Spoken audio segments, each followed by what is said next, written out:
yeah, I don't, sometimes people just stay in the chats from earlier and aren't necessarily here for the watch list kind of thing. So,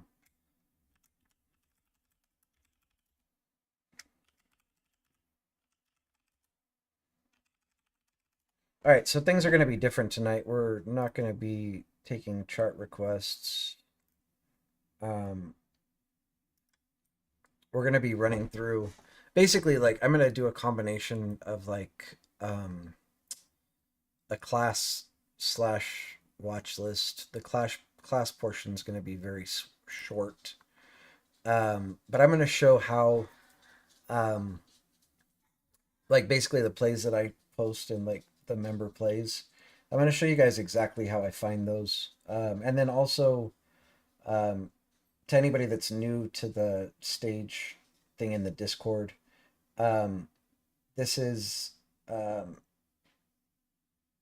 something kind of newish to Discord, but if you want to speak, you can raise your hand and you can come up on the stage and you can speak. If you want to be able to speak intermittently, you can stay on the stage. Just make sure that you keep your mic muted in between when you're talking. Um, so yeah, I think that pretty much covers the intro. Um, yeah, so for people that were watching my plays from today, both hit pretty well, and this is what we're gonna You be. gotta share your screen. Oh shoot, that would be a really good idea. I'm doing a shorty. um, yeah. So for anybody that was watching today, I posted ABBV last night. It actually hasn't like completed the move, and I'm pretty disappointed with myself because we got the initial move down. It never hit my price target, and then it came back up and it retested the trigger.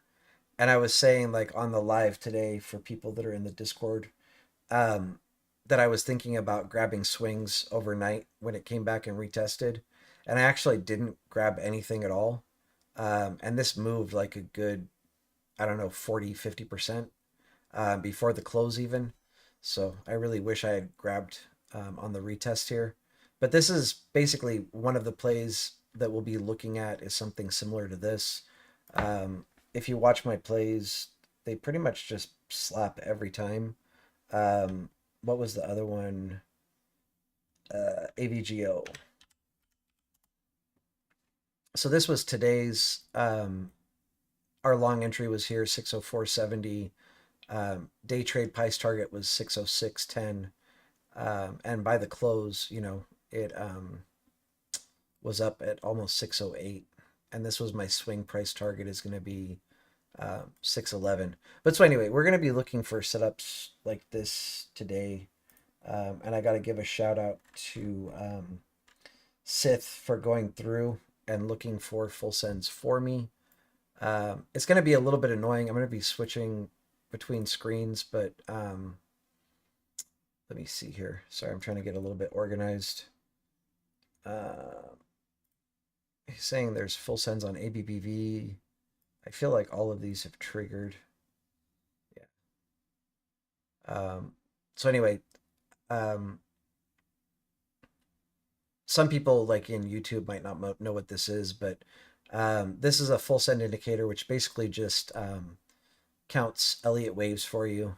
So you can see here like 1, 2, 3, and we play the fourth to fifth wave because that's the least choppy, um, and has like the bigger move out of all of the waves. I'm trying to see if I can find like so here you can see a full one. So this is 1, 2, 3 down here.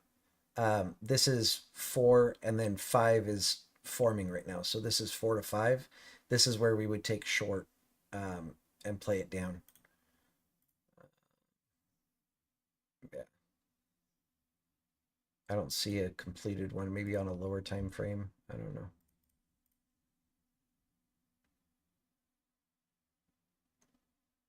So this is a completed one. Like 1, 2, 3. This is 4 here. You would go long. It's saying it didn't complete until way over here, but I'm sure most people would have got out way before that. Anyway, so that's just an idea.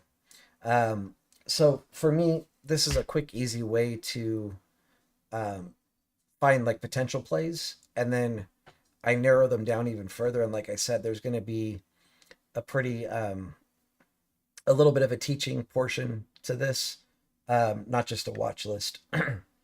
um, so the next one that I was given by Sith is AMD full send up on 30-minute, 1 hour. Um, yeah, this is triggered. Um, all right, this is going to be fun. Amazon, I know Amazon has a full send down. What time frame? Oh, here we go, 30-minute. So this will be the first one we're looking at. And for the full send, we have like a green box and a red box and a yellow line. If the full send triggers in the green box, it's a high probability. If it's towards the yellow line, it's a medium probability. Red box is low probability. Um, I mean, different as in we're not going to be doing a traditional watch list where um, like we just look at a bunch of different charts. I'm going to look specifically at charts that have potential plays on them. And we're just looking for really high quality setups is what I'm doing. Basically, when I post plays in Discords, this is what I do by myself. I'm just doing it live with all of you, so that you can see like how I go through this. Um, so then the second step to my looking at a chart is I go to the clouds, and these are proprietary private clouds um, from Shorty's Discord. Um, Basically, if you're a member in the Discord, you have access to these clouds in TradingView. You would not have access to them in TOS like I'm looking at them right now. Um, I'm not going to explain how the clouds work right now per se, but um, I mean, I can go over them a little bit just as we're kind of looking at stuff here. I think Shorty was talking about them, like yesterday.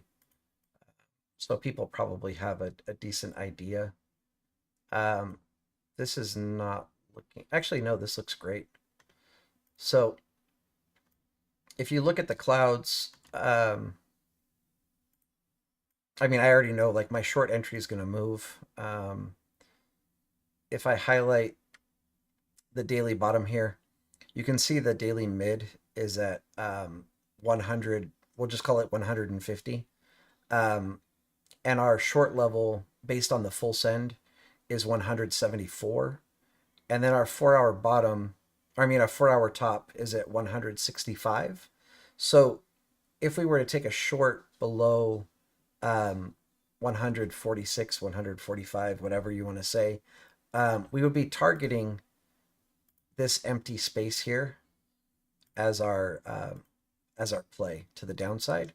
So basically, you know, $100.45 down to, we'll call it $49. So a couple dollar move there.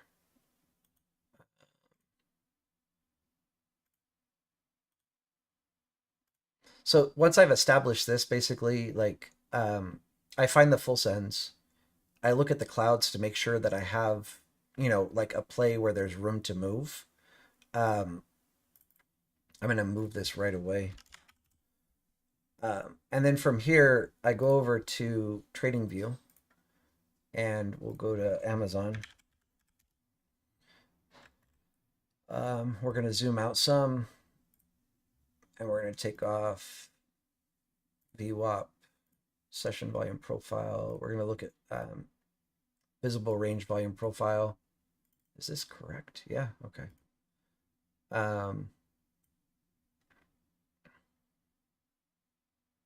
Oh, I already had this set up. We're going to change this to 45 cents.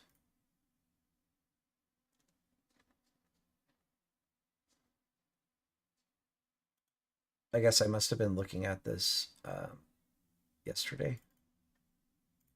I don't really remember.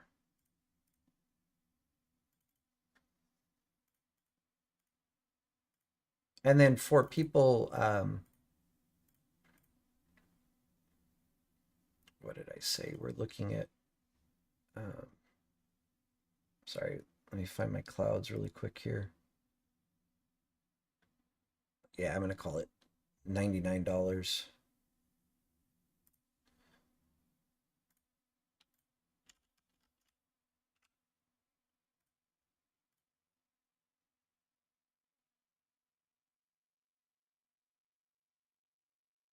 I'm just going to scratch this all together.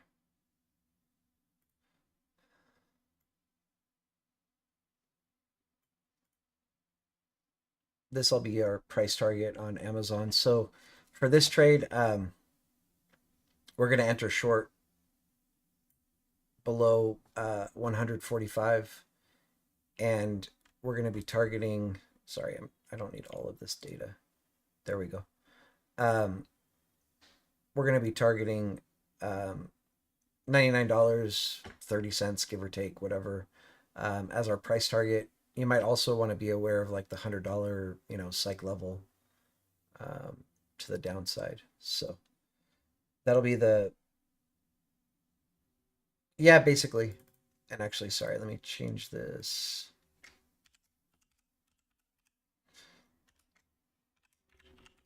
So my trims are based on mostly on volume profile. But so if you look at the clouds here, I'm basically taking into consideration like we're probably going to be getting a bounce right around $99. Because at $99 we have the monthly bottom. Uh, there's everything. Like we have the weekly mid, um, the monthly bottom is right there. Um,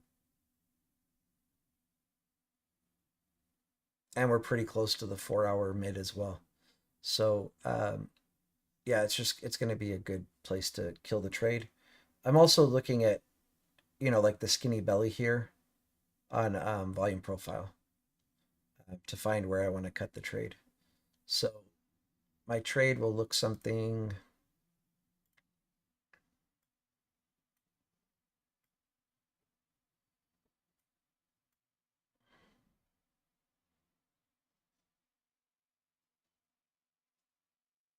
like this. Okay. Um, so this will be the first trade. And then as far as like where I post these, anybody that sees me post in Discords, I'll post all of these trades in the different Discords. It'll also be posted on my Twitter if you're not in any Discords with me. And then if you're yeah, so if you don't follow me on Discord, or I mean on if you're just like following from YouTube, you can search for me on Twitter, just catching rockets, and my Twitter should come up.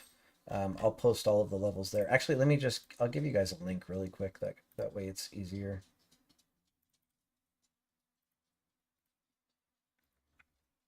There's a link to my Twitter.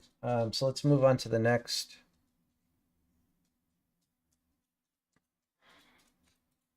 All right, where's my full send?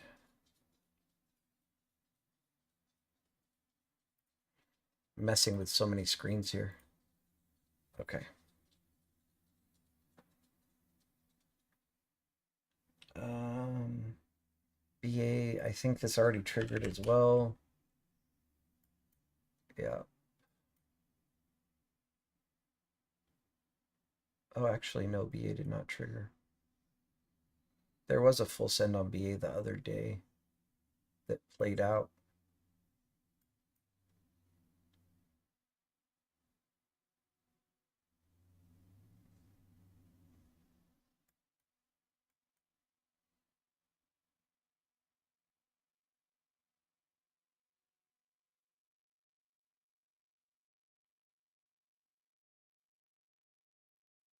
All right, we'll take a look at this. And don't be too terribly surprised if I say like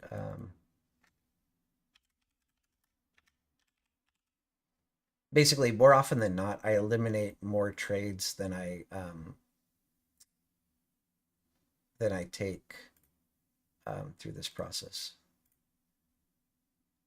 So this is definitely going to be at least a minimum of 18. I'm not entering 3 cents before a psych level. So now we'll look at the clouds really quick here.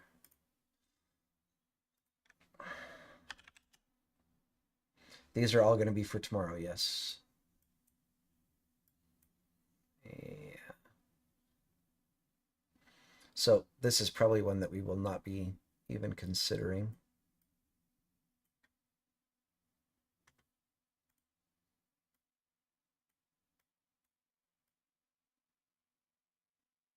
Yeah, this is a no-go.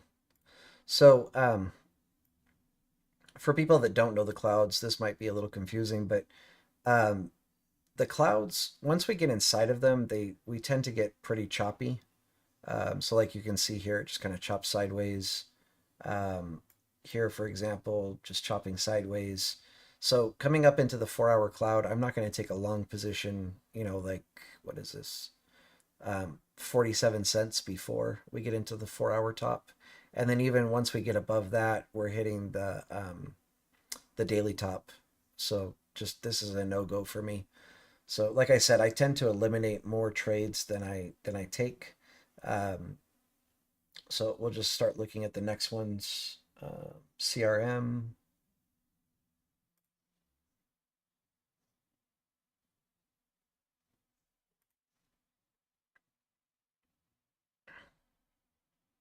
This is a lot easier to do with multiple monitors too. Yeah, all of this is triggered. Oh, I don't know if this is worth looking at. What is this like? Basically 172. I don't really know where it's trading right this second, but we'll peek at the clouds really quick.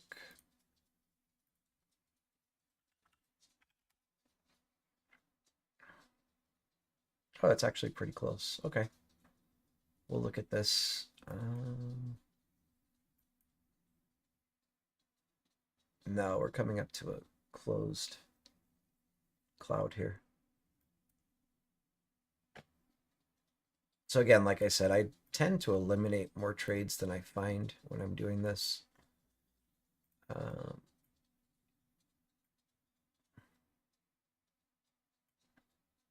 yeah, so we're inside the weekly top and coming up to the daily top and the 4 hour top. So we're not going to be looking at this one. And as you can see again, like here inside the daily, yeah, we're getting a little bit of movement, but it's kind of chopping sideways. So on to the next CVX.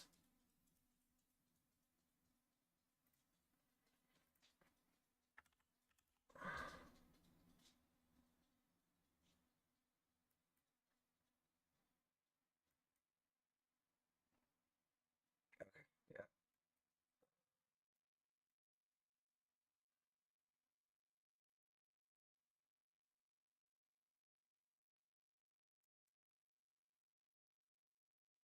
So all of these have triggered except for the 15-minute, and I'm not interested in that. No, the full send only works on TradingView. I mean, sorry, on TOS. It doesn't work on TradingView. We tried to port it over, and it didn't work. So Disney, I think, has already triggered. I posted this a few days ago, and somebody said right at the beginning of the Ashley Blue said the level played out again today, which is awesome. Yeah, this is all triggered. All right. DocuSign.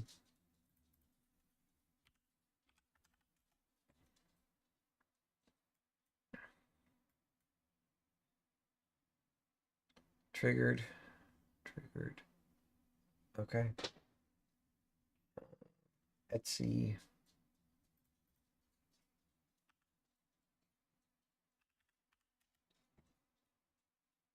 Oh, and after we get done with this, we'll look over ES levels for tomorrow as well. And while I'm thinking of it, this is all triggered. Or it's setting up. It's needs to come back down for the full send. Um, FDX. For people in the Discord, I'll be trading live in the morning tomorrow for at least a few hours. Um, but then I have work tomorrow night, so it won't be for too long. And then also Friday, I might be on a little bit Friday morning. I'm not really sure. Google, I'm pretty sure Google already triggered as well. I look at these every day basically, so I have a pretty good idea of what has triggered. Uh, yeah. So this one I alerted, I don't know, like 2 or 3 days ago, and this is the move here. You can see it. This is our full send up. Your entry would have been right here. And as soon as you cross above that, you take it long. And so basically went from 98.60 to 108, 80-ish, give or take.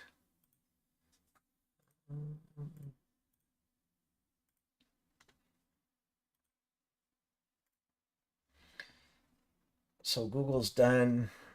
GS. I'm pretty sure this is triggered as well.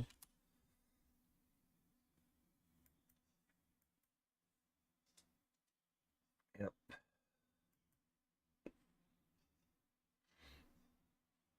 Lulu.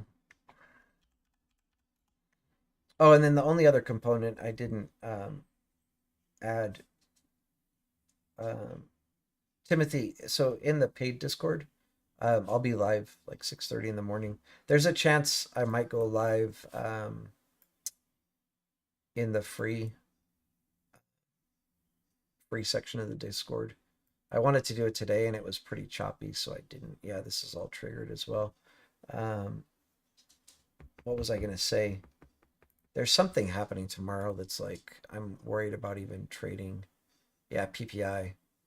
Um, so I don't know. We'll play it by ear. We'll see how things look tomorrow.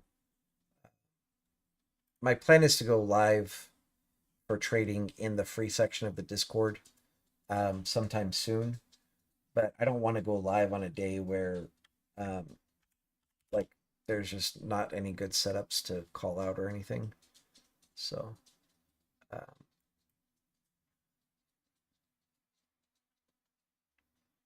maybe I'll just go live, and if there's no setups, then I'll also go live the next day. Also, no trading on Monday. Market's closed, in case you guys don't know. All right, here is a setup.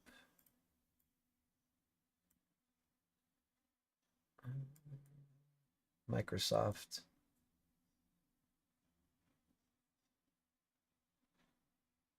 $69. Bro.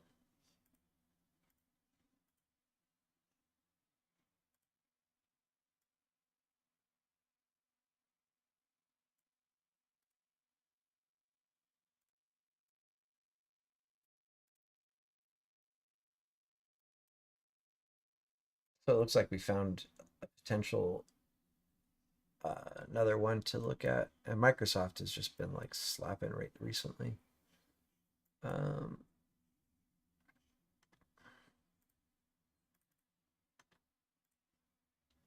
all right, so let's take a look at this on the clouds. Yeah, President's Day on Monday. Um,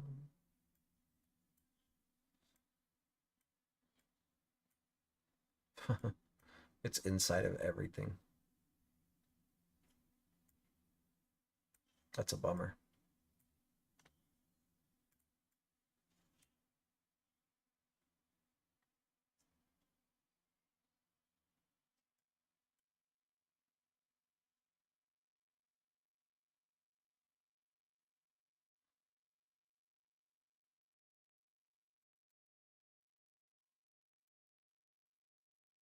So this is not a long position. This is, yeah, it is free.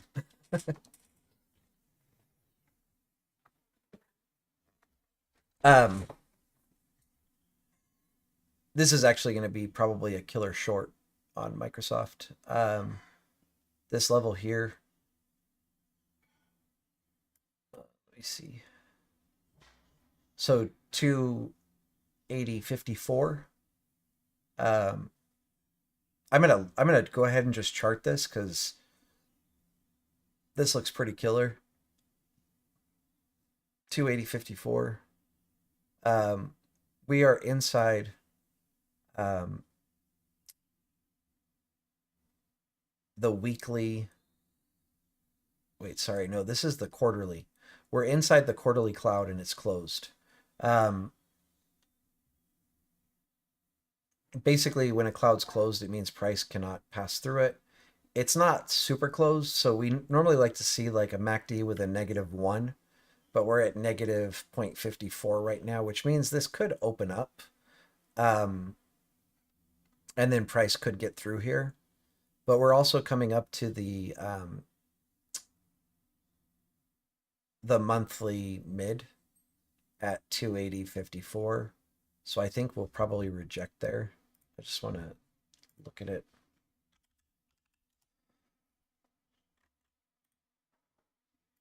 Oh, shoot. Don't do that. Remove drawings. Okay. I said 280.50.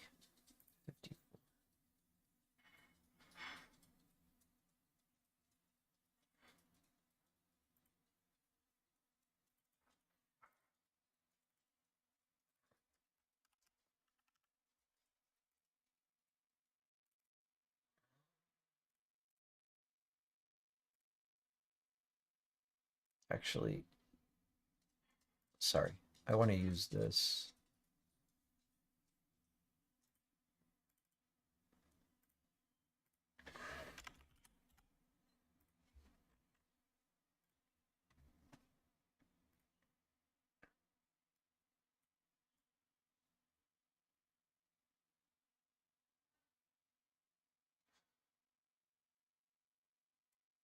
So, and this has become like a, obviously, like I did not plan this. I didn't look back and I didn't look at this chart before I opened this up right now. This was resistance. Like if we zoom in a little bit here, um, this specific level was resistance, turn support, turn resistance again, support, support, eh, kind of support, kind of support, kind of support. We obviously also have like an SR flip right around here. Um,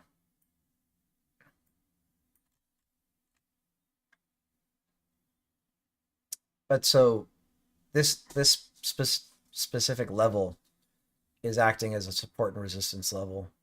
And the last time we touched it, we rejected pretty hard. Uh, from 280 down to 213 ish. Um, so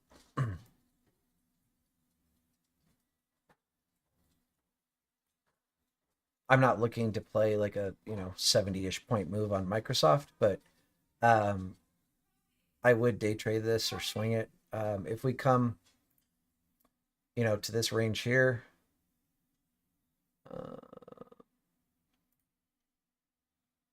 I would be looking to hop in shorts. Let me just.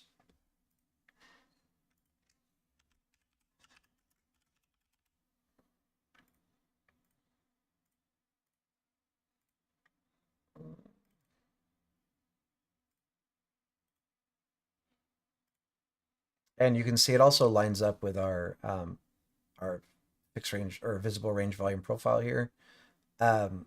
We have a shelf here,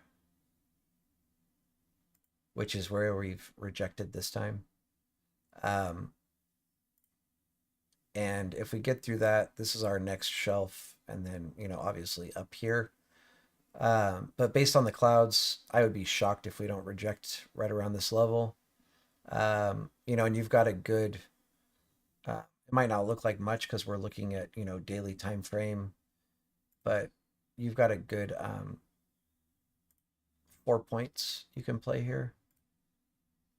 Uh, and if you're taking, further out contracts, um, you can probably play it down to like 72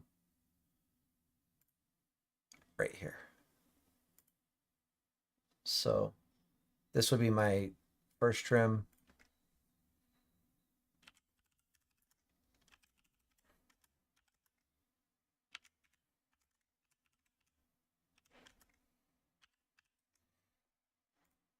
And this would be like a swing price target.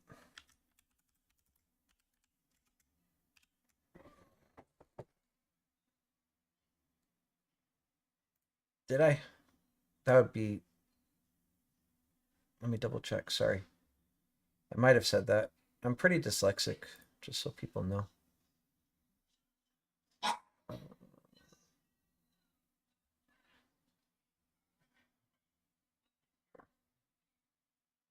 No, 280.54. See this yellow right here? That's going to be this, the monthly mid. If I highlight this, you can see right in the middle there, it says 280.54. So that's my level. I wouldn't have doubted that you were right because I am seriously dyslexic. Like, unlike a lot of people that say they're dyslexic, I was actually like tested when I was a kid, and turns out I was very dyslexic. So anyway, that would be a great trade. So I will post this, but this isn't something I'm looking at for tomorrow. We need to get up to this 280 level, to consider taking this short. So, I mean, Microsoft, this can happen, in a day or two to get up here. But, oh, I was really lucky, Free. My parents sent me to a boarding school in England that specifically focused on teaching dyslexic students, actually dyslexic boys. Um, the school doesn't exist anymore, but that's the name of the school I went to. It's in Biddeford, England. So all of the teachers were um, basically trained to specifically help dyslexic people overcome their dyslexia, and it actually worked. Like, my dyslexia doesn't affect me too much unless I'm super tired, and I am super tired right now. Um, but when I'm not super tired, like, you wouldn't even know that I was dyslexic. So yeah, all of these have triggered. Sorry, where am I at? Netflix. Two Um, two questions. yep. First, when you say it is triggered, it means it has already completed wave 5, No, not completed. Just it's already triggered. Meaning, like, already underway. You cannot catch it. yeah. So, well, the next time I see one that's triggered, I'll show you an example. Oh, okay. I'll just show you. Actually, no, I won't show you there. Um, the next time I see one that's already triggered, I'll show you what it is that I'm talking about. That way you understand. PDD. And the other question was when you were looking at cloud, were you looking at the bottom of the cloud or the top of the cloud as the potential That's the top. target? Oh, are you talking about Microsoft? Like any chart, if you look at the clouds, so what's your and if the cloud is little above, like there is some free space, there is open space, and price can move. Will you look at the bottom of the cloud there to get out, or will you go all the way up to the top if the cloud is open? I'm generally not ever looking for a play from one side of the cloud to the other because Okay. that would require swing trading, and I'm not a swing trader, especially Hmm. not in the current market we have right now, where like it's so crazy from day to day. Um, with No, full I was not talking about cycle to cycle, like cloud bottom to cloud top. I was talking about if on the cloud top itself there is a upper line and the middle lower line, right? On the top cloud also. Okay, so So this, uh-huh. yes, so This I'm is talking like yeah. inside of the cloud, Hmm. inside top, outside top, and top middle.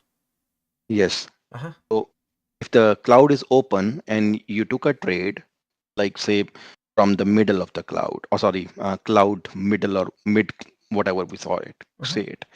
And from there, if you're going up, will you take the trade till the top bottom or till the top top also you will go? That's what I was trying to understand. So like if I was shorting it, are you saying? No, if you go long from say mid, I not the top mid, the cloud mid, Oh, like the okay. line here Uh-huh. 204 or whatever that line is. So from here, if you were to take a long, Uh-huh.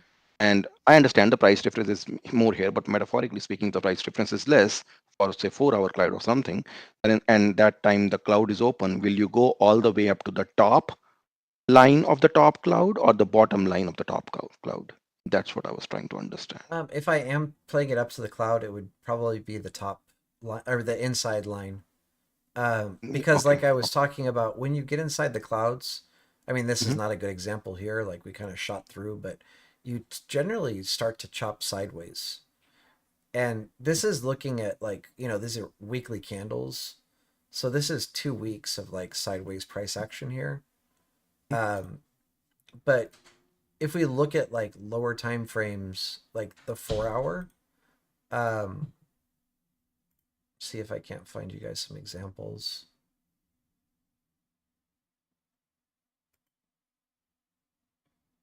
I mean, so like here, this is one, two, three, four, five 4 hour candles basically inside the cloud. And then here, like we're chopping as the cloud's moving up. I mean, you did get some moves between, but you had like several hours of chopping sideways. Um, and one thing I do want to mention for the Discord, um, when you have a closed cloud, that just means, so let me just like zoom in. So right here, the top is closed. That's saying price can't do this. Okay. Um, but if price is outside of the cloud, it can come inside through a closed cloud. So what a closed cloud is saying is it can't go from inside to outside. Or if the bottom's closed like it is here, it can't go from inside to outside of the bottom. It can come from outside to inside through a closed cloud. Okay? Thank you. Makes sense. Yep. Sorry, there's a lot of typing, so I'm just going to read through chat really quick here.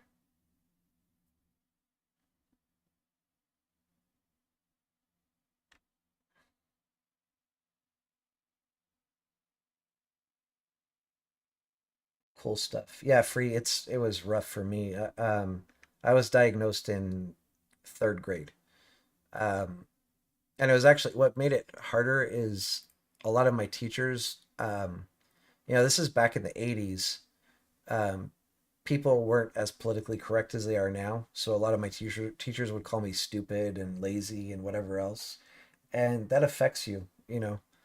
Like as you grow up, or did back then anyway. I don't. That stuff doesn't bother me today. Um, like call me stupid and I'll prove you wrong. Like I'll go out of my way to prove you wrong. Um, all right. Oh, I said I was going to show. So like this is an example of like a trigger. So our entry normally would be here, and this is already crossed through the entry. So I'm not going to post a trade, that's already in the progress of going.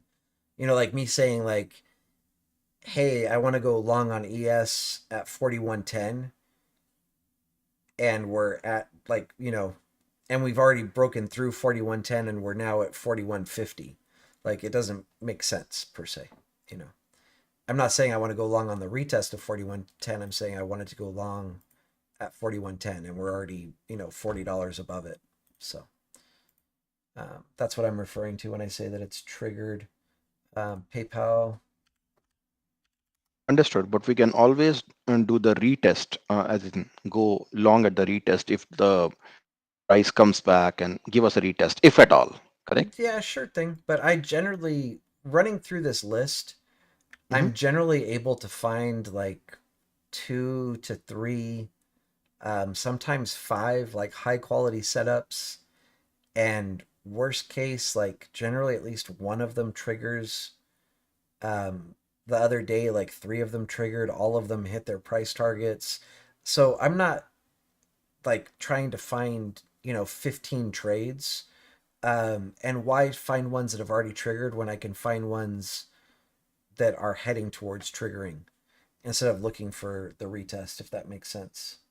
So, Oh, that's absolutely right. I was just answering, making a comment on what you just said, that if your trigger was 4110 and in 2 seconds when you were about to go in, it is already 4150, then probably would want to wait for 4110 rather than taking it 4150. oh yeah, of course, absolutely. Sorry, I didn't understand what you were saying. No problem. Yeah, QQQ already triggered. Let's see. Hopefully, we find some more. QQQ, Roku.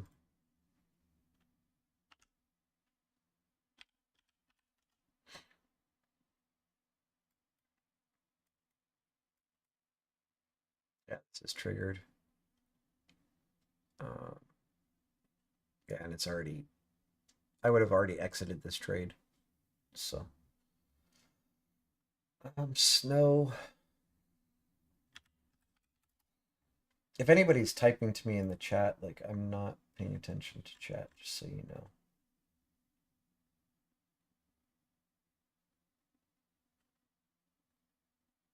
So Joyce, um, whatever time frame the full sends show up on is what I'm looking at. And then Ilona, like these are all based on full send, so there isn't anything on Apple right now.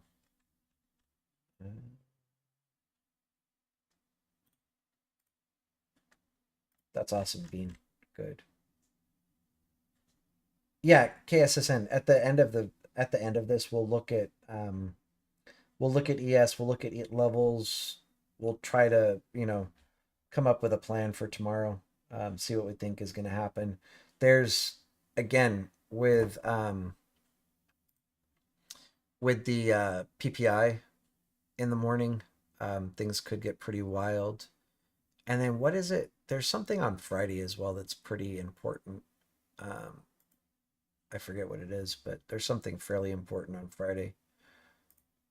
Uh, so DM again, we're looking specifically at trades that have full sends.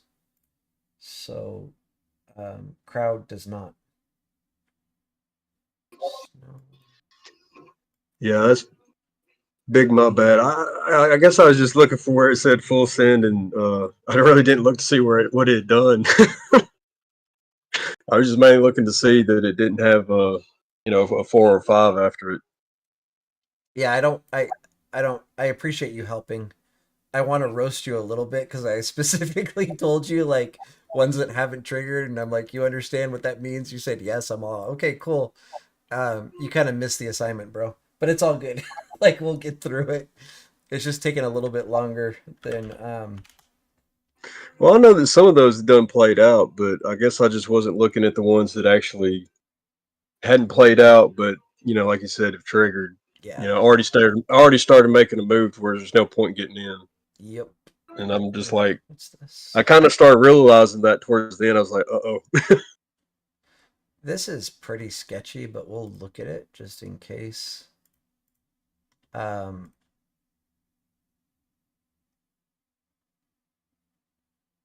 like, actually, no, this is in the red. Yeah. I'll look at where this is on the clouds, but I don't think this is worth even looking at. Right. Yep. Whenever you're looking at the clouds on trading, Sorry. now where I'm trading, I'm in the minute. So whoever, My clouds are what do you think? sorry, I'm not trying to interrupt you, but you're breaking up so bad I can't even understand what you're saying. Um, so you might want to just type, if you can, your question. Fred's Okay. a trucker, so it might just be signal. Okay. Or maybe just try talking in a second, like maybe when you have a better Oh, I'm signal. at home. Oh, now you sound okay. What was your question? No, my question was is on trading view. Whenever I'm using time frame 3 minutes, I have to zoom way out to even see part of the cloud. Is there an adjustment that I can make that'll make Yeah, you don't look at the you know? clouds on 3 minutes. That's the adjustment. Okay. Let me. All right, I'll just remove this. I don't. I only pay for the pro, so I can't have all of the stuff on my chart at the same time. So here's the clouds. So if I turn on all of them, first of all, it's going to look a little bit messy, but just doing this to give like an idea. You want to know what the MACDs are as well. So, Okay. because this is going to tell you if it's open or closed. And so you can see right now, I'm on the daily time frame. I don't have the 4-hour clouds because I'm above the 4-hour time frame. If I go above if I go above daily, I won't have the daily clouds. If I go like to 5 minutes, the clouds generally are so far away that like, you can't really see. And what you can see is just choppy and ugly. You want to be on a larger time frame. Typically, the lowest time frame that I look at the clouds on is going to be 4-hour. And from here, like trying to look at all the clouds together is pretty messy. So what I do, like you can see on TOS, it's a little bit more manageable on TOS. I have each cloud on its own chart. And then I have these flat clouds separate, where it's a lot easier to see them all together like this. I can see all of the clouds here, but they're not like intersecting with each other and crossing over and whatever else. So frankly, using like TradingView, I would say just look at one or two at a time. So something like this. Okay. I personally think I think they're all check mark. Sorry, you broke up again.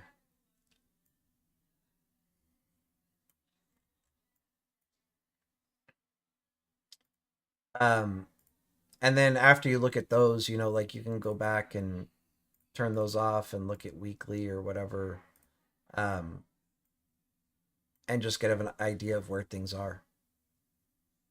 Okay. Hopefully that helps. Okay. Thank you. Yeah, Yes, no sir. problem. Thank you. Yeah. I hope I guess I'm saying I hope I answered all of your questions, because you're breaking up sometimes and sometimes you're not. So I'm trying to make out what you're saying. All right, let me fix this now. And 68. And then I have to remember where I was. Let's see. Spy. Target.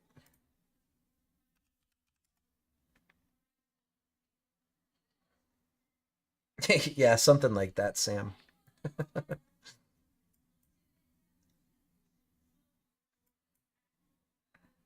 It's actually pretty wild. Like, I'm not saying this from a bragging perspective, but I actually have a genius level IQ.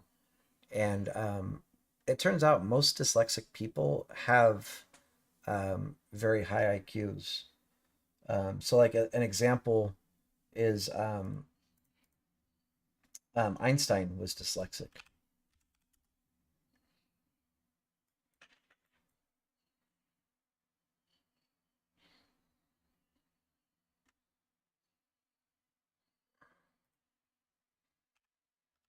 I'm pretty sure this is Texas Instruments. Oh, wait, sorry. I'm pretty sure the spreads on Texas Instruments are pretty ugly. Um, but we'll just check them before, if there is actually a full send, before we look at the plays. Full send down, but in the red zone. Yeah, all of those have triggered. UNH. I'm pretty sure all of these have triggered as well.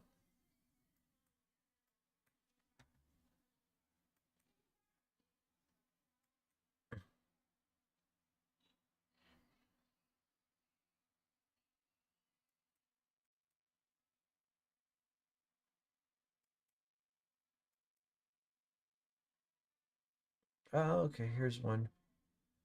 I don't know anything about UNH and if it's good to trade, so we'll look at that first. We'll look at the um, where am I? Oh, this is a full send down. This is already triggered and it's already completed.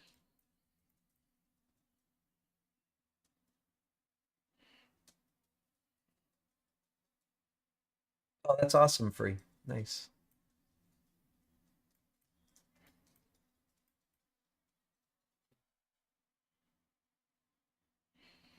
I only had the 30-minute 1 hour on that one.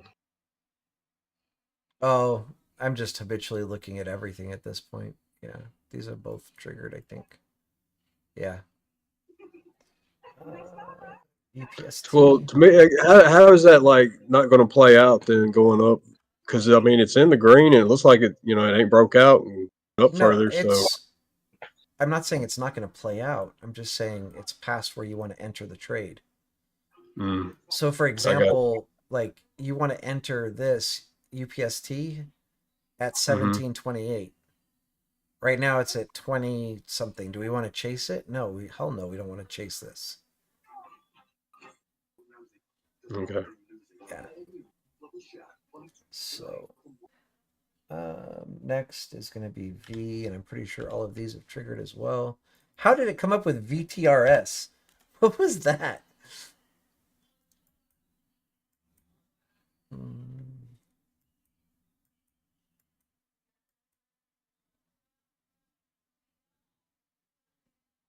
These can the this is like a 3 year. These can be pretty hard to trade, but we can glance at it.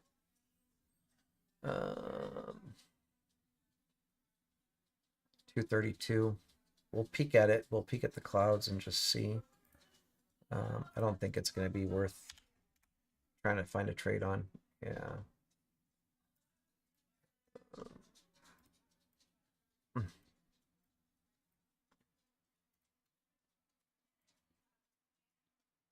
Yeah, no, this is a no.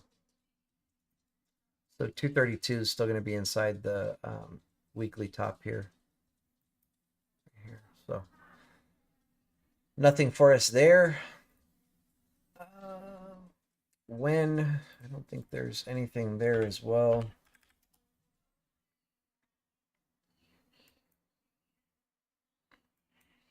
Yeah, this is already done. Um, some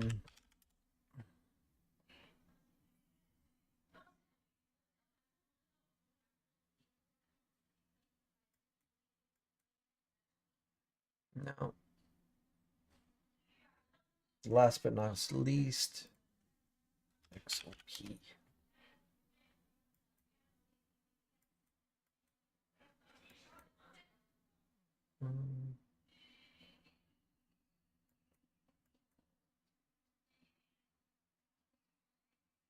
We can take a peek at this one for puts. It's not something I'm familiar with. It's not something I've ever traded. So first I'm going to want to look at contracts and spreads and IV and all that. But so let's take a peek. Where here?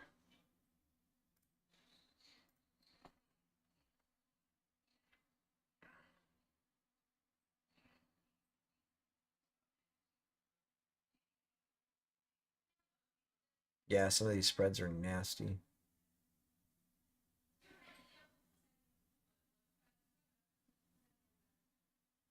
This one's okay. I'm not even interested in looking at this for a trade. But we can glance at it and just see.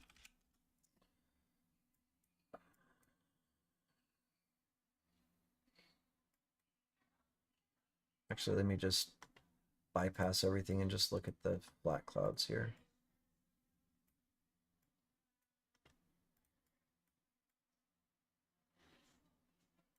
Meh.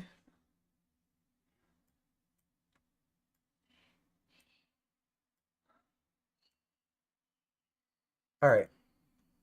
I'll play around because we haven't found very many. Just be aware of the spreads on this one if you do trade it. I think the only one that I saw that's worth. Also be aware of your open interest.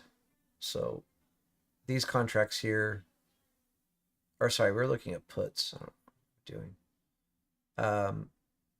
Yeah, there's like no open interest. I'm good. 135s. Okay.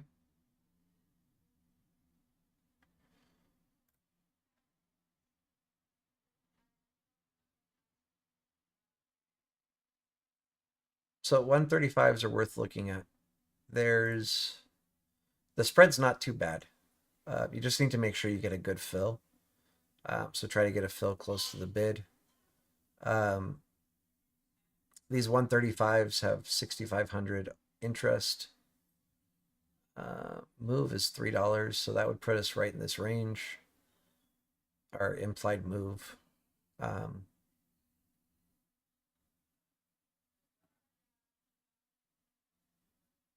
This could be decent. Let's look at the clouds again really quick. Wrong one. Oh, it's on this same. Yeah. It looks like we're going to get a bounce at like 135.85-ish. Let's look at this.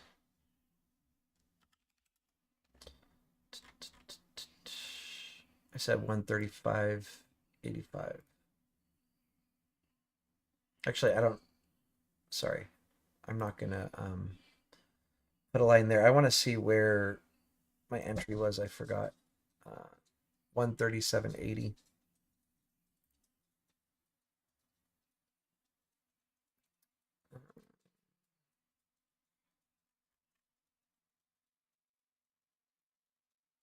I was saying short below. Here comes my dyslexia. I can't remember what I said.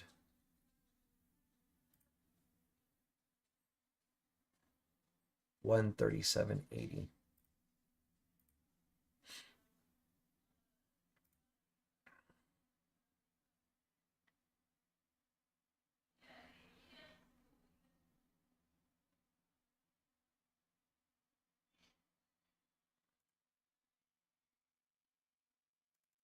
I'm not loving the way this looks like it moves. Let's see. Okay.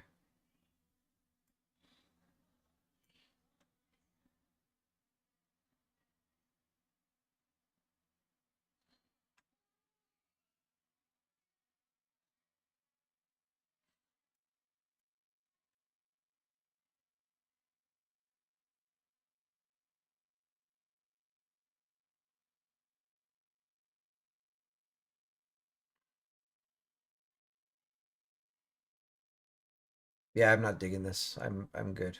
Like,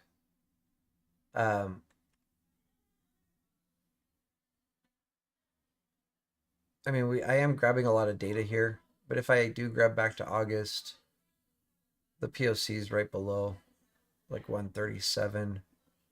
And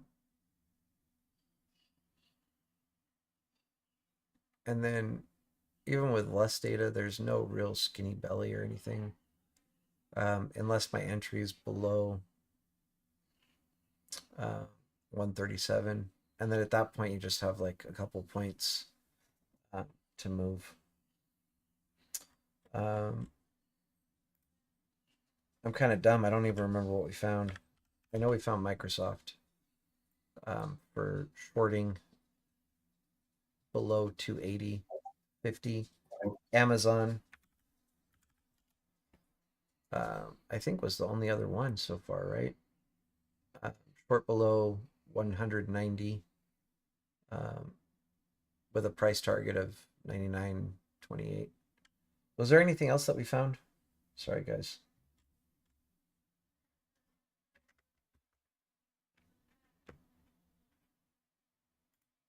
Anybody?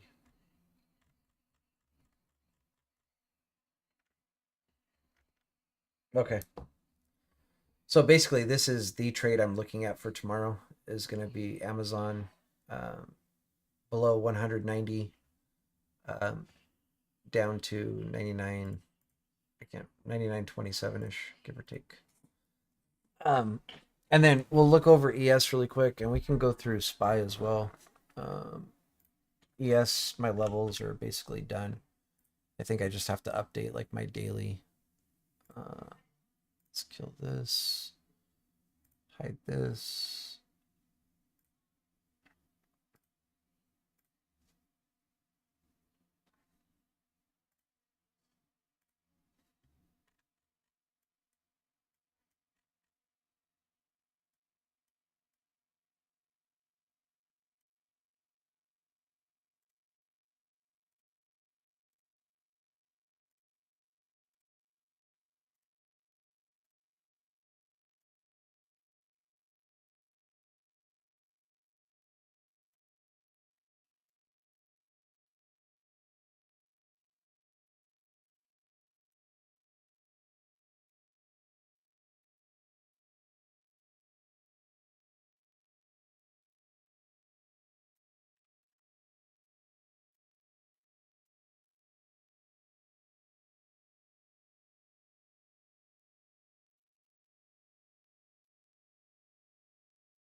So, it's kind of like a uppercase B volume profile we had today. And let's look at the clouds on ES as well. Actually, before we look at the clouds,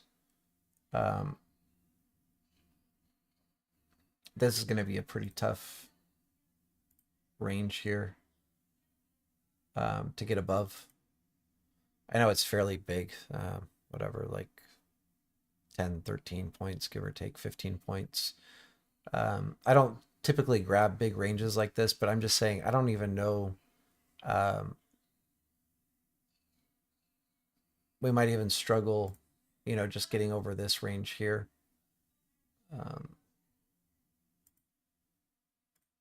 So just at a glance, this is kind of what I'm looking at. We have this volume shelf here that you can see on this volume profile back here, close to the previous week value area high. I would expect a rejection around the previous week value area high. If we get that, I would like to take that short. Just verifying. So the last time we hit it, yeah, boom, down. We did wick through it, but it sent it down to where we made like a new lower low. So I'd be interested in these levels as far as shorting tomorrow. I want to find something more specific, but previous week value area high, 41.76. I would love to see this during the day come up and touch, and I'll get in short there. The let me take some of this off. I don't need. Let's look at a further out time frame.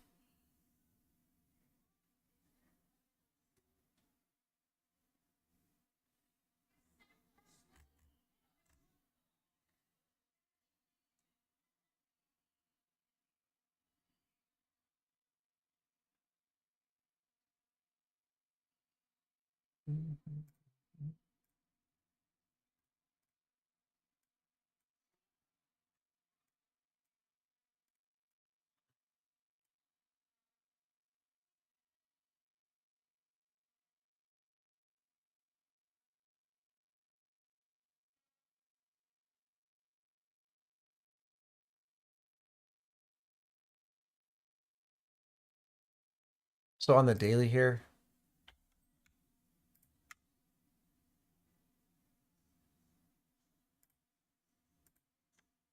this is looking like a little megaphone.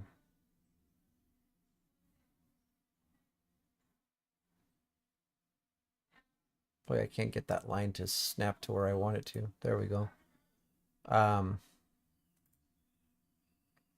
So ideally, where is that? It lines right up with our previous week value area high. You want to see something like this, until it finally breaks one trend line in one way or the other. Normally like a widening pattern. And that's lining right up with our previous week value area high. So again, I would really like to see it come up and touch this. I would be short at that level. I'd be really happy if that happens tomorrow. So that's one area I'm interested in shorting. And then the inverse of that is if we break through this level, come back down and retest, I will take this long. Probably not all the way to structure high, but 41.76 to probably like 200-ish would be great.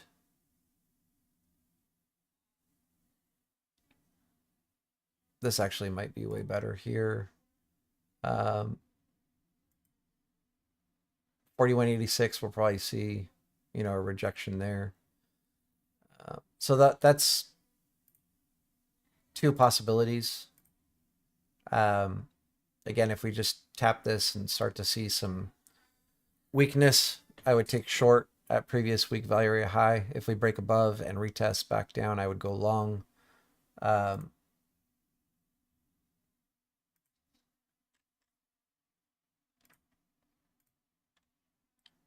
we're getting close. So hopefully none of this happens overnight. Hopefully none of it happens with the news. Inverse, like if we break down,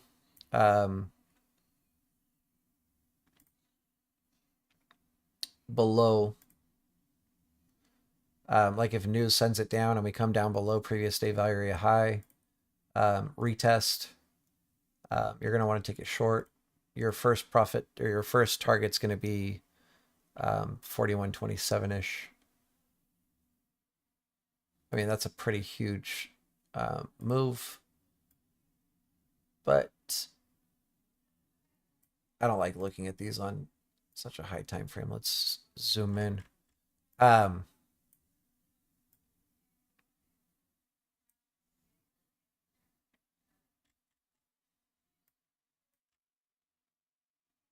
this 42, 46. I mean, so this is going to depend on what you're comfortable with risking, but I would like to be, if I take this short, I'm going to want to be slightly above this candle here as far as my stop loss. So if you can see what I'm pinpointing here, this right there, always a possibility that they wick it back up to there, and you don't want to get stopped out at like a known level where it might reject kind of thing on your stop loss. So this is still good. 2.85 to 1 risk. So you're almost getting 3 to 1 risk to reward on that trade. And then this previous week POC, previous day VPOC, probably we'll get a bounce from there on the initial tap. And the last time we were here, like they sent it up, and we're making like new higher highs. So this would be a good place to jump in long.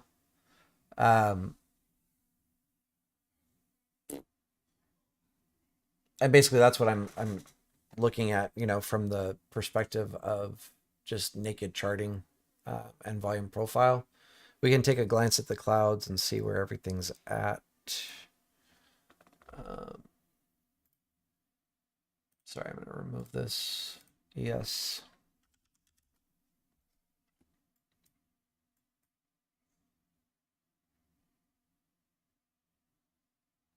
Let me, where's 4176? Yeah. So, actually, let me just, I want to look at the flat clouds a little bit easier to see where everything is.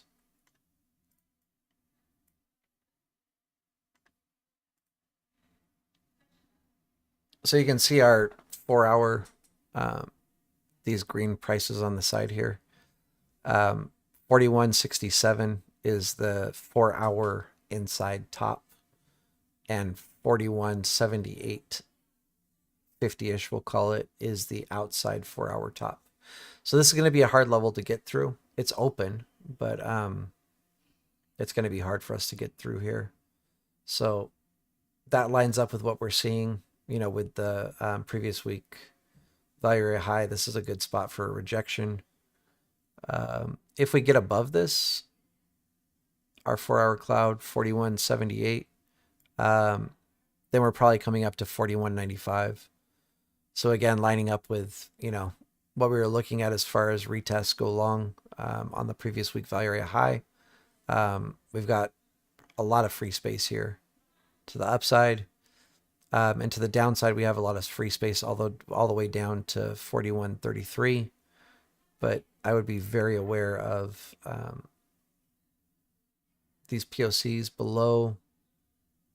I guess put 4133 as a good level to take profits, which just means that our risk now needs to be less.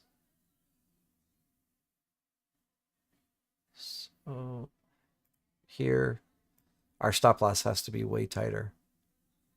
So something like this probably.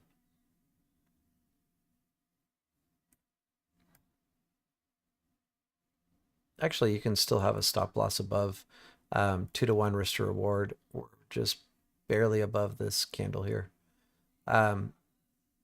So be aware of this 4133 level. That's our, what was it? I'm sorry.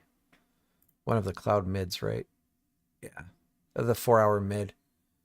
So that's going to be like our first trim level. And from first trim, like you can take it down to the POCs here.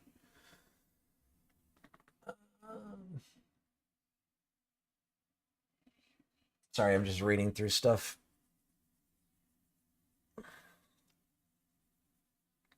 All right, so let's look at, or anybody have any questions on ES?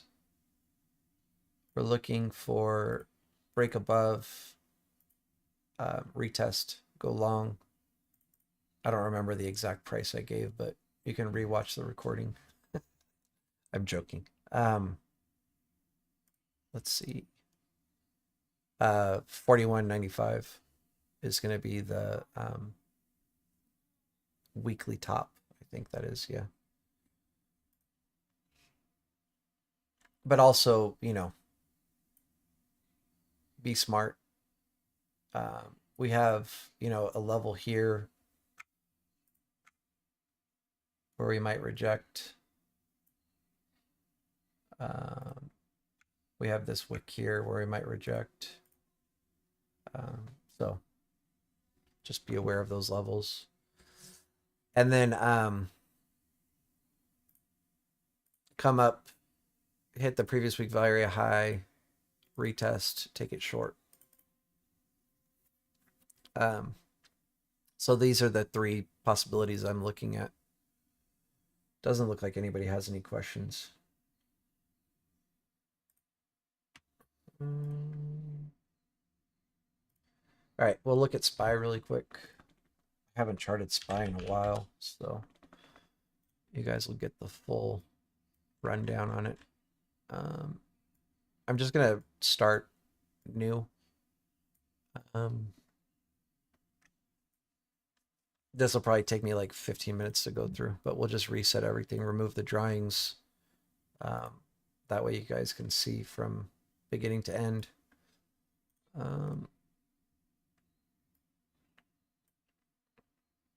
So monthly candles, big picture. I'm going to delete these, but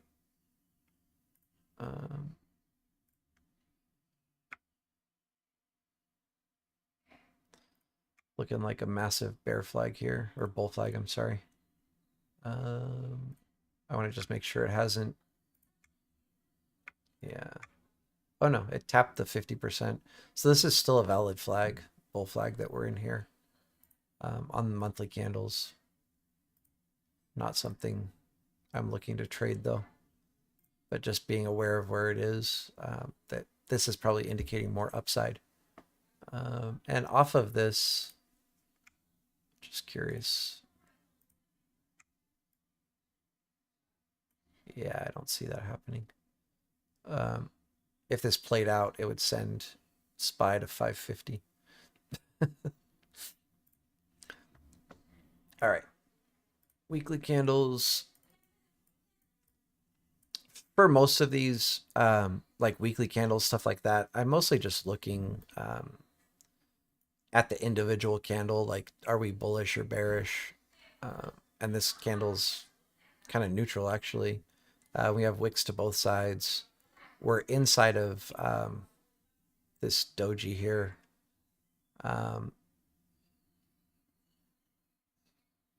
So actually, this is like an inside bar inside of an inside bar. So this is getting pretty tight. It's going to go one direction or the other. As of right now, on our weekly candles, volume is descending as price is going up, which would indicate to me that we're probably going to be rejecting down. But that's not, 100%. So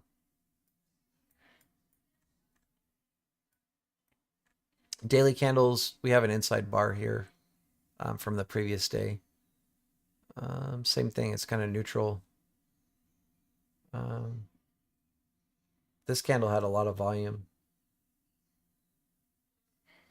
But other than this candle, volume's been decreasing.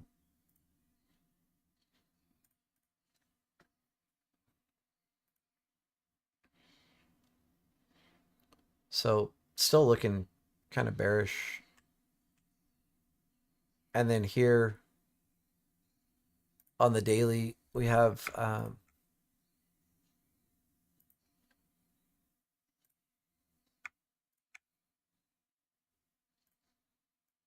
no, didn't play out quite how I saw that. So, or actually, this is probably a better line here. Yeah, this is good here. It's looking like a bull pennant. So this would be our flagpole here to here. Pretty sure we have not retraced back below 50%. Yeah, we haven't. And if this plays out, basically, SPY would go to 426-ish. Again, that's on daily candles.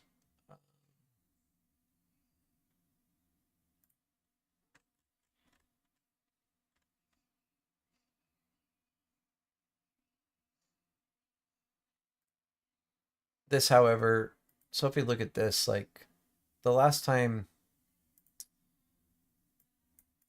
here, or even back to here, this sent price down, sent price down.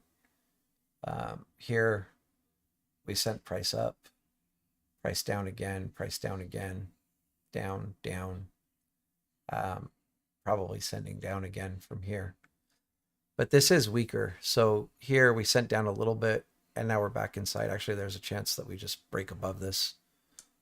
All right. So now let's start using our indicators. We're going to start with 12-month.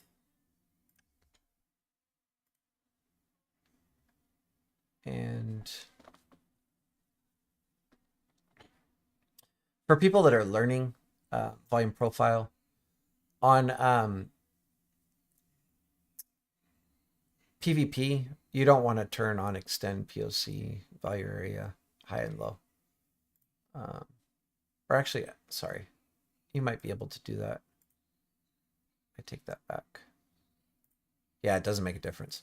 Sorry, I'm thinking of fixed range volume profile. You don't want to extend those to the right because it won't select the range that you're actually selecting. And we're going to go to the daily candles here on SPY. So this is going to be our 2022 value area. I'm going to grab 2021 as well because we're just barely breaking inside.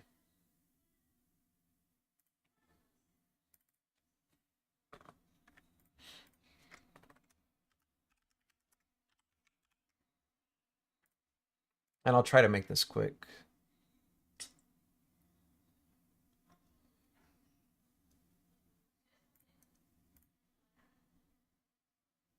I'm deciding whether or not I want to color all of these because I don't trade SPY off of SPY charts. So the colors don't really make a difference to me, but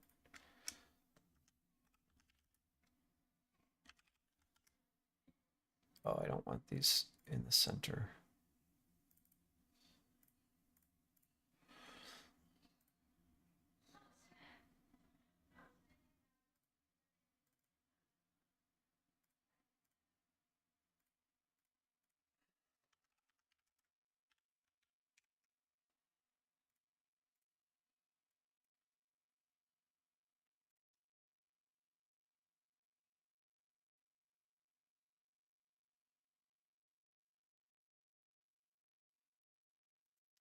In most cases, you really just want like the previous year, previous month, previous week, previous day. But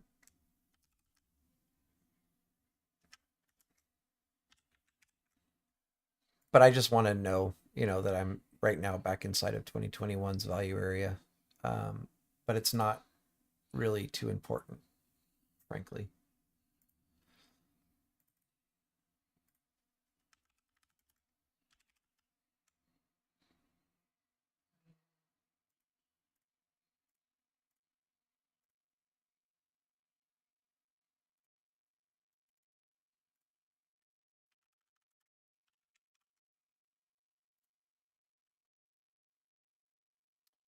Oops, need to change the color of this.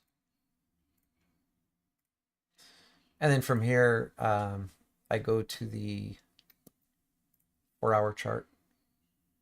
And on my PVP, I look at 1 month.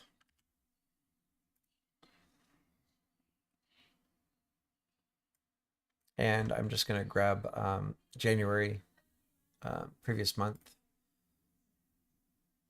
So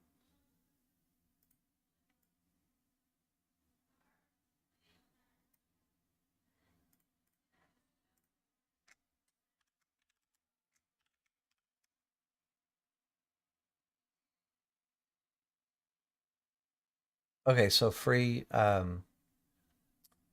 SPY and ES and SPX all move together. The difference with ES is that since ES trades 6 days a week and 23 hours a day, you don't get a whole lot of gaps on the chart like you will with SPY. And you tend to have like a cleaner chart. And so we like to just chart ES. And then, for instance, we will trade SPY or SPX or whatever else, like the so ES, MES, SPY, SPX. We'll trade all of those while looking at the ES chart, because SPY and ES are going to move in unison. But you just have a cleaner chart. So, but we do have members that still like to chart SPY and trade off of SPY charts. But I think for the most part, most members just trade off of ES charts.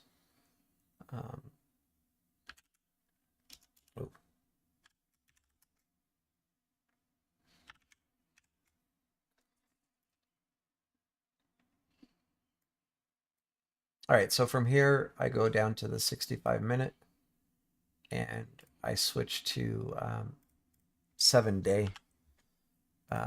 There is a week option, but we found that 7 days gives us better results than 1 week. So just through back testing.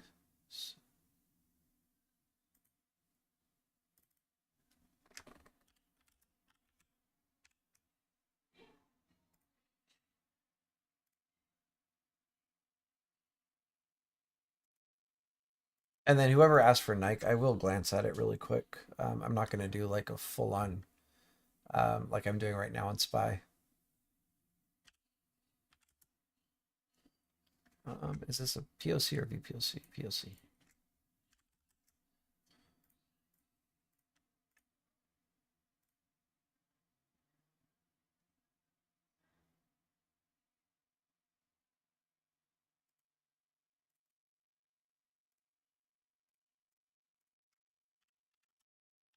And we're almost done with SPY here. And then we'll just kind of look at trades for tomorrow based off of SPY's charts.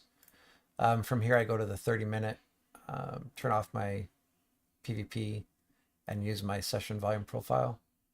And for this, I'm just going to grab my previous day's volume profiles here. So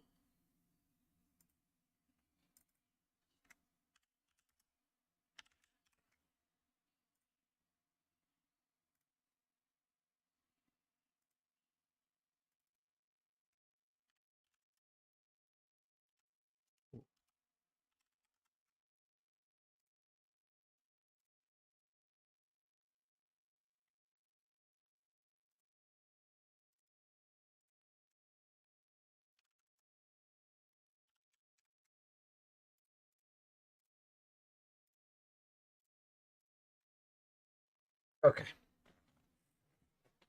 So SPY is going to be very similar to ES.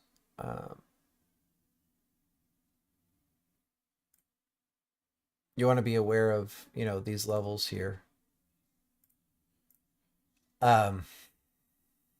Depending on what news brings tomorrow, you're looking for break above previous week value area high, retest, and go long. Be aware of this 416.50 level as a possible area of rejection. It might also be somewhere that we bull flag. So you might actually see, come above, retest down, break through, retest down, and then more upside. And you're definitely not going to see over like 418 tomorrow, I don't think. So this would be one trade. Next trade would be if we see, oh, sorry, wrong tool. If we see upside here and we reject off the previous week value area high, on the retest, you're going to want to go short down to previous day value area high. And then unfortunately, if we break below, oh, this is the wrong color and it was really confusing me. If we break below the previous day value area high, normally, on a retest here, we would go short, but there's a chance that we bounce off of the previous day VPOC. So your better entry would be to take a retest of the previous day VPOC down to previous day value area low. If you're more risk adverse, I mean, you can try this entry, but just know there's a good chance you get clapped here. It might come down below and just bounce from there. So be aware of this. Your safer entry would be a retest of 413.12 down to 411.23.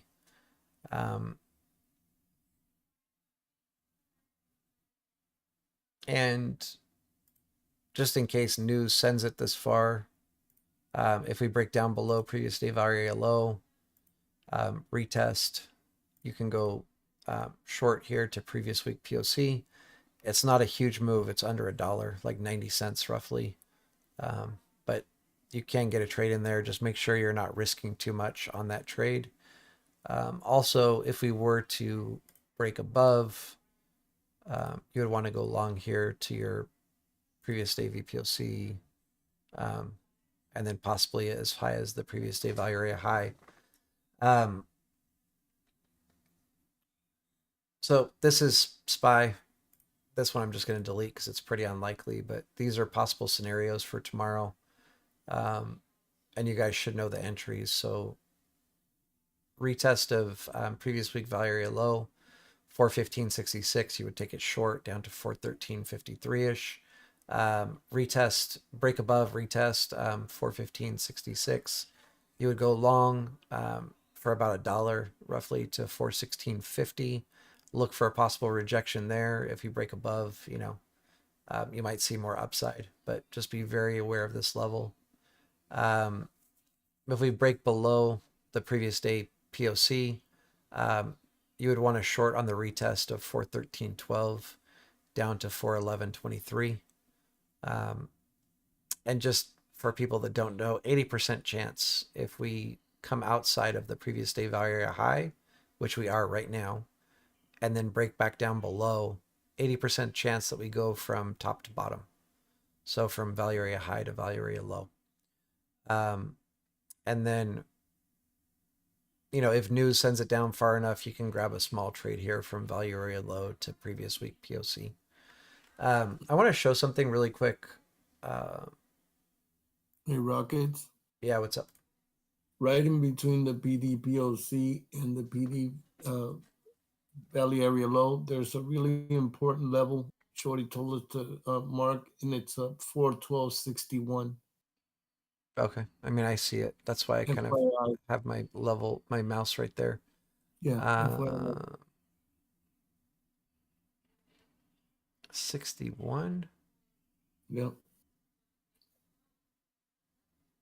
That could be off a little bit. I got a little area there. Okay.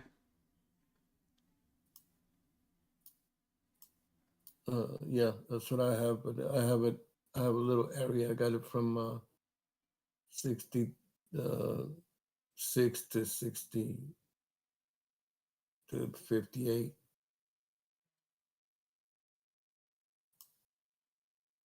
But right in the middle is where I have it, 412.61. Okay. I'm not really seeing anything.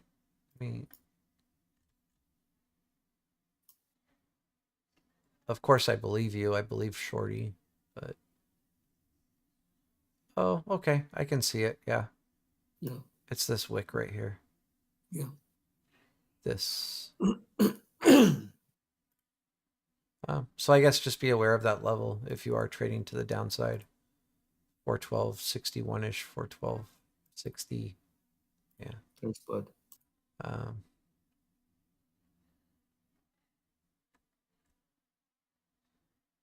But basically, if you're worrying about this level, then don't take this short at all. Because, I mean, yeah, I don't know. Personally, 80% rule, the retest of the previous day POC, I would take this short. Because 80% chance we're going from here to here, right? Yeah, I would too. 80% chance that we see this move. Where is my arrow? So 80% chance that we go from here to here. I wouldn't worry about this too much. I mean, there is, some support resistance happening there, but if we let that stop us from taking trades, we would never take trades because you can find like support and resistance everywhere. Yeah, I you just might get no, I get it.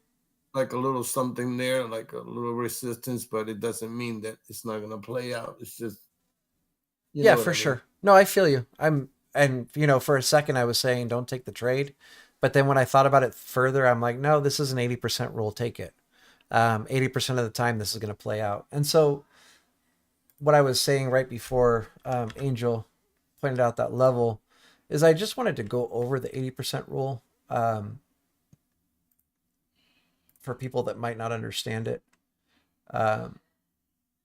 Because I get quite a bit of questions about it. We had a really nice 80% rule the other day. Was it this one here?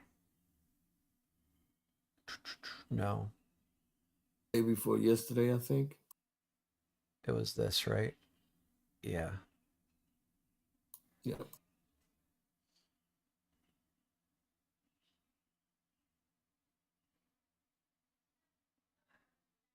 There was a really good one on Friday. That's what I'm looking for. Here. Oh, yeah. I think. It's always confusing because you're trying to look. I know. I'll find it in a second, guys. I'm sorry. But this is gold. You want to learn this. Oh, it's this one, Thursday. Here we go. This is gold. Like, if you only are able to do one type of trade, this is the one that you want to do. I'm going to make this some funky color I don't use because I want to remember to delete this. So this is our, actually, let me use the replay feature. This is our previous day value area high.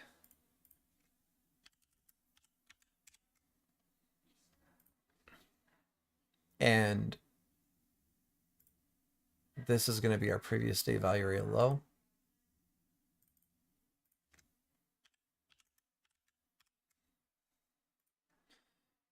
And then this here will be our previous day POC.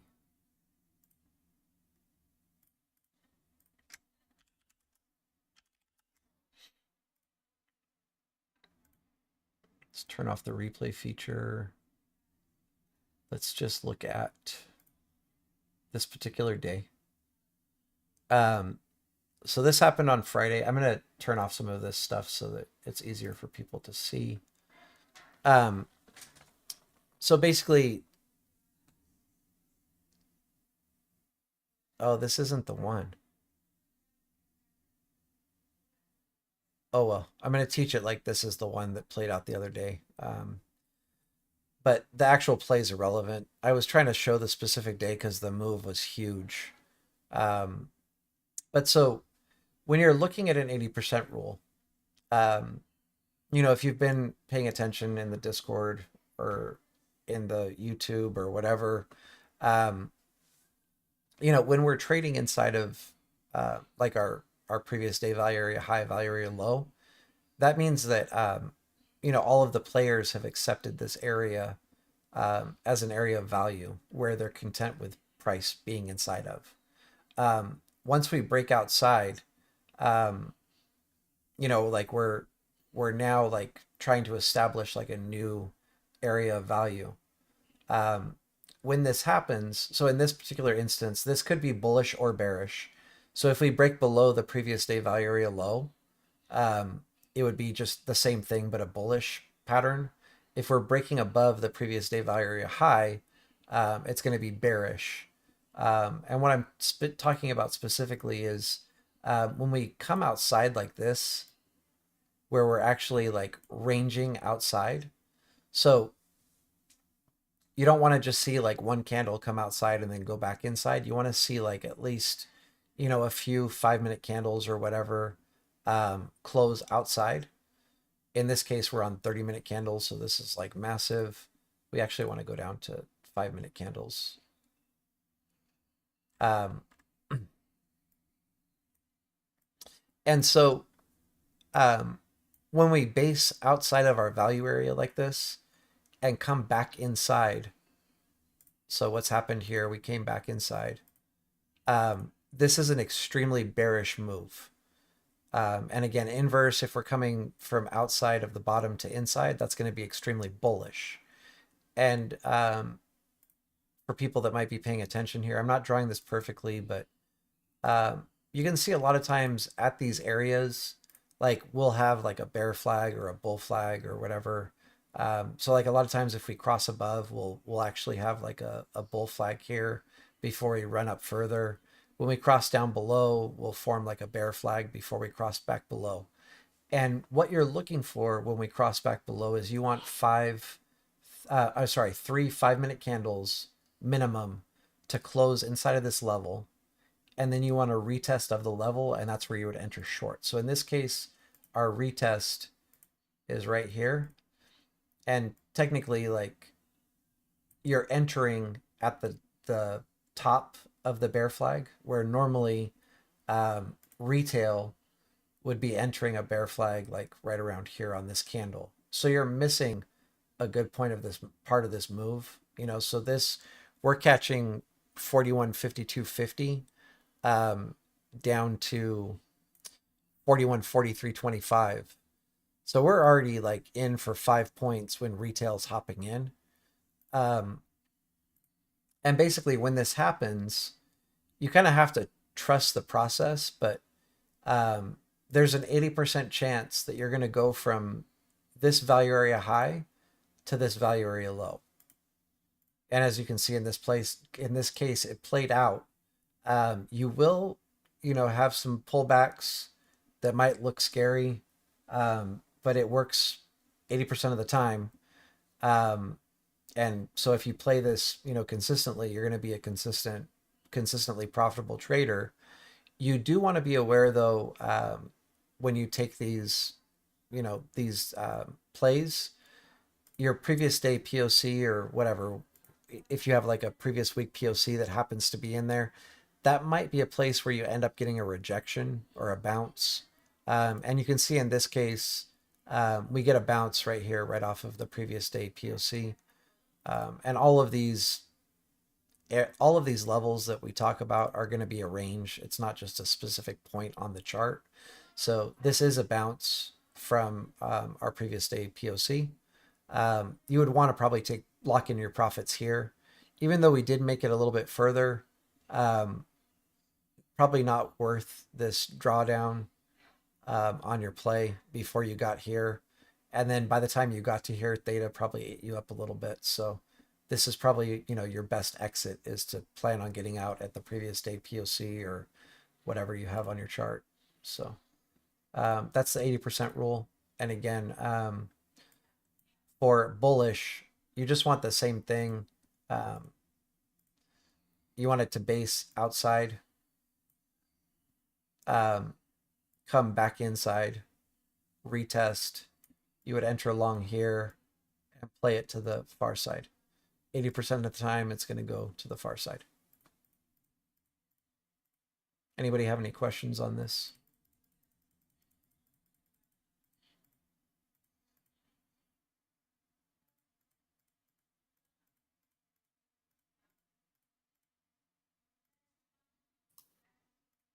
Sorry, I'm just going to delete these really quick. Well, what am I doing? I'm drawing. If you do have questions, just type them out now and I'll read it in a second after I get these levels off my chart, or ask in voice chat if you're in the Discord. Hey, Rocket, JP here. Just want to ask a quick question. Yeah. I noticed that you did the all the volume areas. Can you Mhm. also, if it's not too much of time, could you also do like the IBH, IBL? For today's? Well, no, just like how do you chart it in general? Oh, sure. Yeah, no problem. Um, so for me, what I do is I drop down to 1 minute. Um, I don't really use 1 minute except for like scalping, and for finding IBH, IBL. And so what you're looking at is the first hour, so of the market. Um, sorry, actually, let me take off the replay feature here. Um, and we'll do replay to like the first hour of the market today. That way I can show you. We're going to go a little bit beyond the first hour. But so we're just looking from the open here. In my case, 6:30 in the morning, to 7:30 in the morning. So the first hour of the market being open. So I'm looking at this. Let me see. Here to here. So in this range, I'm looking for the highest candle. So this one here is going to be my IBH. So initial balance high. And this candle here is going to be my IBL, initial balance low. So in the first hour of the market being open, we're looking for the high and the low. You could probably also just do like 1 hour candles. And, well, I have to delete this.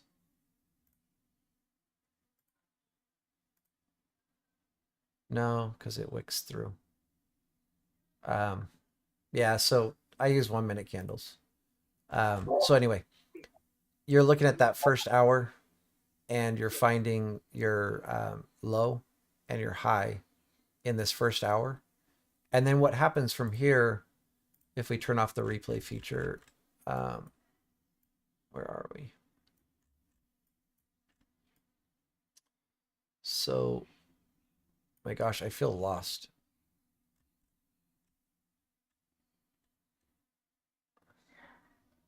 Oh, here we go. So, then what we're looking for once our IBH and IBL is set is we want a minimum of 3 5-minute candles to close above our IBL or IBH. Or sorry, close below our IBL or close above our IBH. And once that happens, like there's an 88% chance. So in this instance, here we have 1, 2, 3 candles that closed above, right? And technically more, 4, 5, 6, 7. 7 candles, 7 5-minute candles that closed above our IBH. So 88% chance that this is the low of the day, that we're never going to go below this level for the rest of the day. Inverse, if we had 3 5-minute candles close below the IBL, 88% chance that the IBH was the high of the day and that we won't break above that again the rest of the day. Does that make sense? Yeah, thank you. Yeah, no problem. All right, let's take a glance at Nike. Remember, if you're in the Discord, and you got TradingView, the orbs indicator. I don't keep it on all day, but like I'll turn it on and off.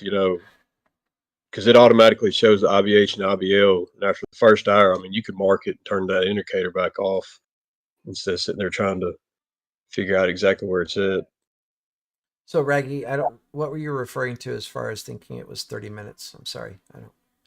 It probably made sense when you typed it out, but right now I don't know what you're referring to.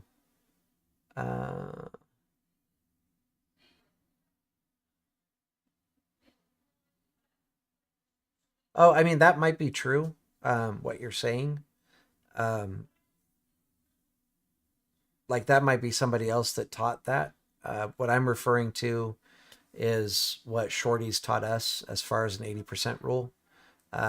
You might be referring to something that's 80% chance of something different. You can go back and back test what I went over, and you'll see when those play out, like it's probably more than 80% of the time that they work. Every time you break, below value area low and come back inside, um, That's 80% money. chance you're going to the other side. And if you break above the value area high and come back inside, 80% chance you're going to the value area low. That's money. Yeah, and I'm not taking away from what you're saying. It's just I can only teach things that I know, and what you're specifically talking about, I don't have any knowledge of. But what I did just teach, I know for a fact works because I trade it all the time, and it's cash money. Let's look at Nike really fast. Somebody asked for Tesla. You guys are killing me. Uh, I'm just Even gonna. today was an 80% rule that played out. Yes, it was. Yeah, It sure did. it was. I'm gonna look at these really quick. It's 8:20 at night. I haven't had dinner yet. Even pretty tired too. I'm gonna turn this off.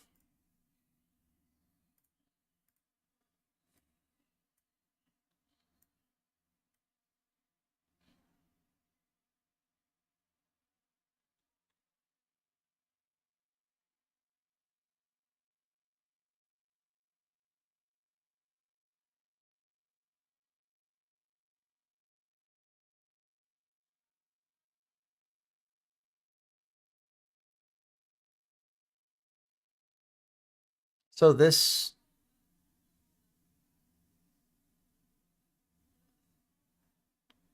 here is actually like a pretty good short level on Nike. Um,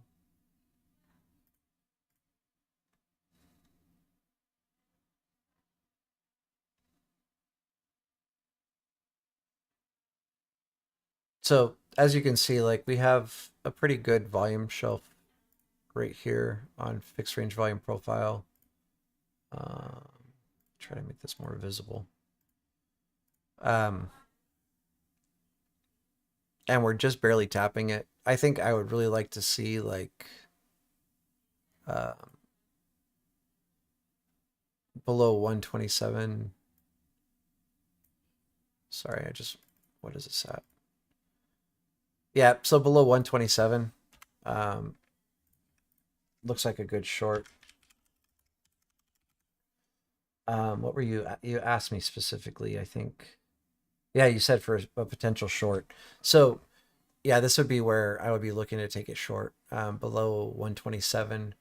Um, so if we look at this level, like the last time we were here, or back in April, um, we just tanked from here all the way down to $82 roughly.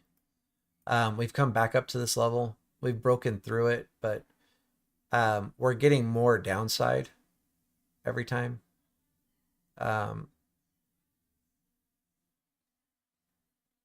so pretty safe to say, like below 127, like we've rejected down pretty good every single time. Safer entry if you're more risk adverse, or sorry, less risk adverse. 126 below 126 would be a better short entry. Um,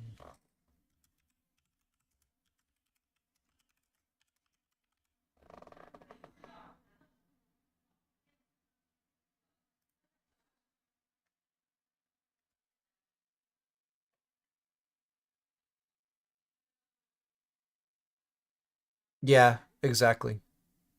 Stop would be there. Um, if you're looking at this as like a swing trade, uh, this if you take this short,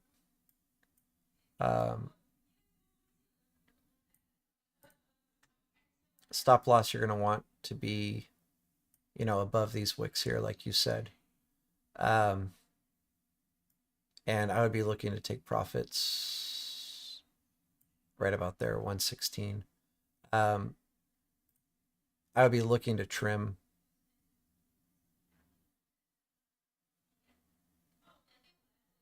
here. So if I took 2 contracts, I would do, you know, short here, take a trim there, with a break-even stop loss with an ultimate price target of like 116.25-ish. Okay.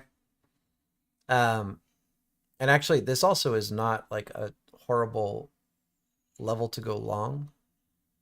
So above, we'll call it 128.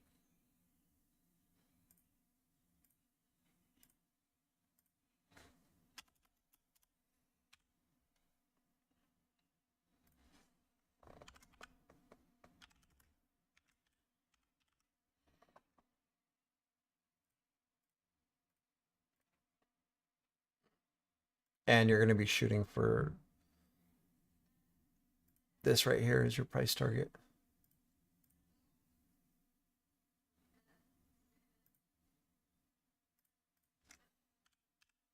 So these are swing trades because they're big moves. But if you're just looking for a day trade, the same levels will work. So below 127, you can take it short. I'll probably be looking to cut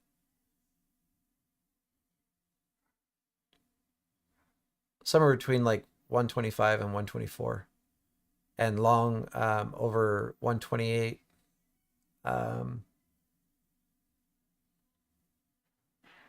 I'd probably be looking for this like 129.90-ish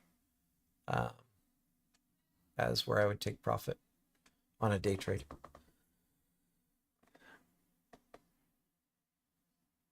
Well, so Oscar, when you cross that level, so I don't know when Nike will cross that level, but so in this case, we're looking to take Nike short. Let me kind of remove some stuff so this is easier to see.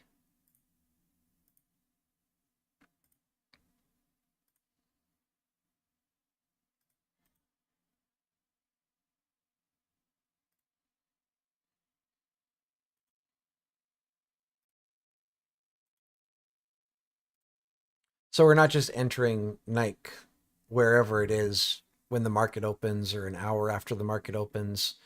If price goes over 128, you would go long. Probably a safer bet always is when you go above retest, you would enter on the retest long. So this would be your entry right here. And for shorting, when price comes below 127 here, you would enter short down. And then the same thing. When we break below, retest is always going to be the safer entry.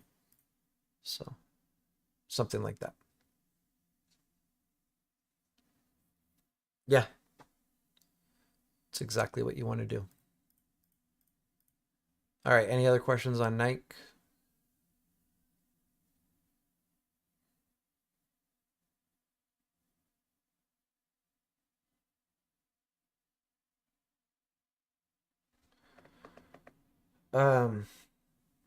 JLP, recommended chart settings. We don't use EMAs.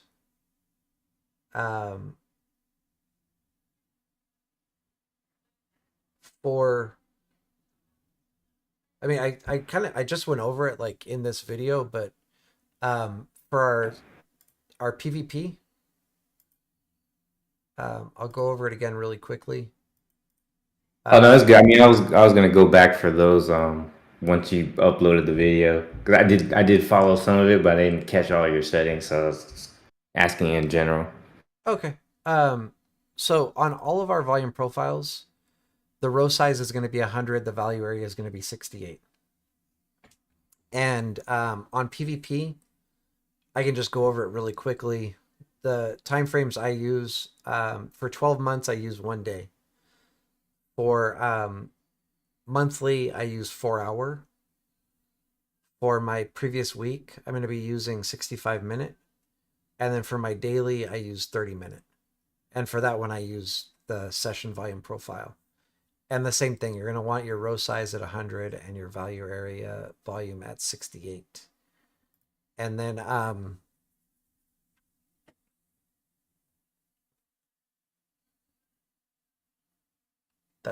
I think that's pretty much it. Yeah, and then you'll see like I don't know how long you've been in the Discord, but we don't really use yeah, so what TJ just said, there's a PowerPoint in where is it? Like Trading 101, I want to say. Yeah, I think I'm going through that one now. Okay. And Didn't that get to. literally it has all of the settings for PvP, like what time frame to look at, certain the certain levels on. And then on our sorry, I'm getting super tired. Yeah, me too. I'm on Eastern Standard Time, so Oh, damn. yeah. Dedicated one. Yeah, Trying to so be. that PowerPoint will have all of those settings for you. MACD, like in in Trading View, there's MACD labels. You don't have to adjust any of the settings. And then, like I said, we don't use EMAs at all. So, Gotcha. Okay. and Okay, then thank you. Shorty, I don't know where you trade, but like if you're using TOS in the Discord, there's a shared TOS resources. That like Shorty linked a bunch of things like MACD that he uses, a trend line, some arrows. So like if you go through, you'll find like a lot of the stuff that Shorty shared with the Discord. So all right, we'll look at Tesla and then I'm calling it a night. I am gassed out, guys. Oh, actually, really quickly, I'm sorry. On Nike, let's look at the clouds really quick just to make sure um, that we're good on those.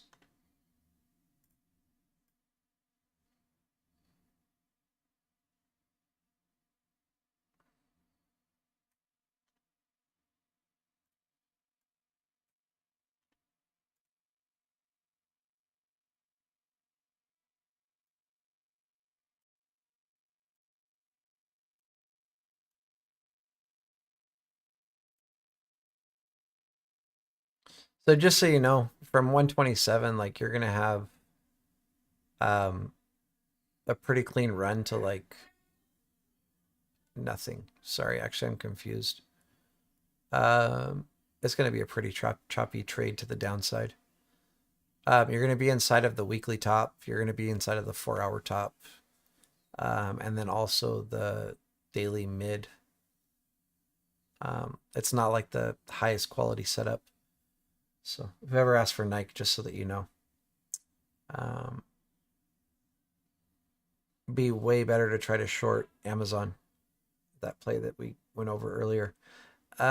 Sorry. So now we'll look at Tesla really quick, and we'll look at the clouds on Tesla as well.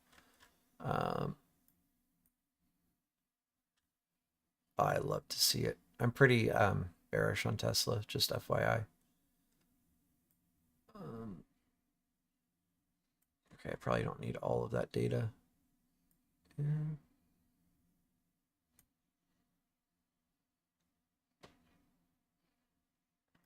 Oh, daily.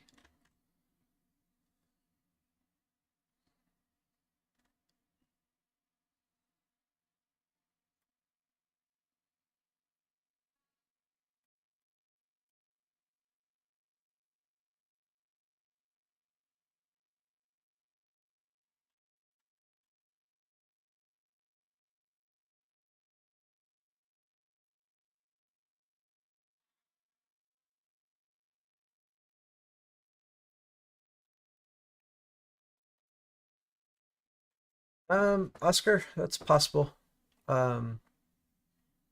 Reach out to me, Discord or whatever. You reached out to me on Twitter, right? We were talking yesterday and today.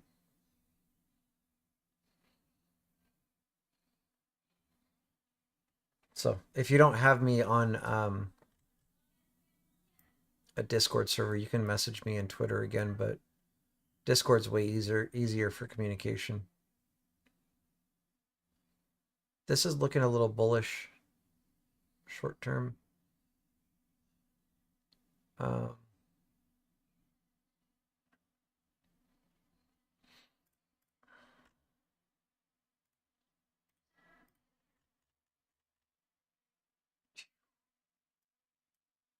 That's a candle. Oops, wrong. Bro. No. Oh, okay. We weren't talking on Twitter. Somebody named Oscar was sending me messages on Twitter yesterday and today, so I just assumed it was you.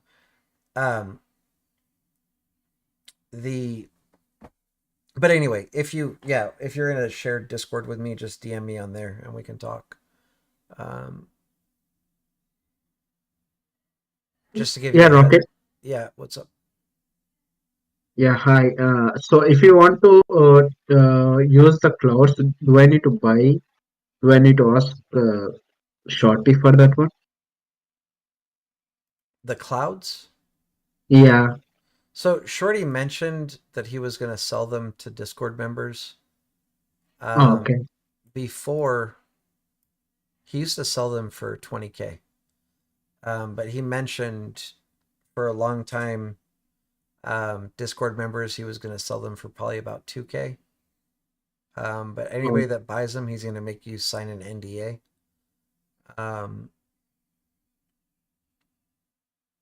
Just so you're aware, because they're pretty serious. So this is actually like super bullish. If we get above this candle, what is this level? 214.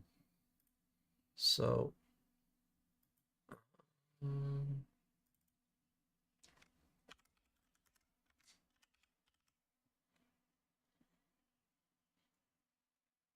oh, here, I'll give you my Twitter. Sorry.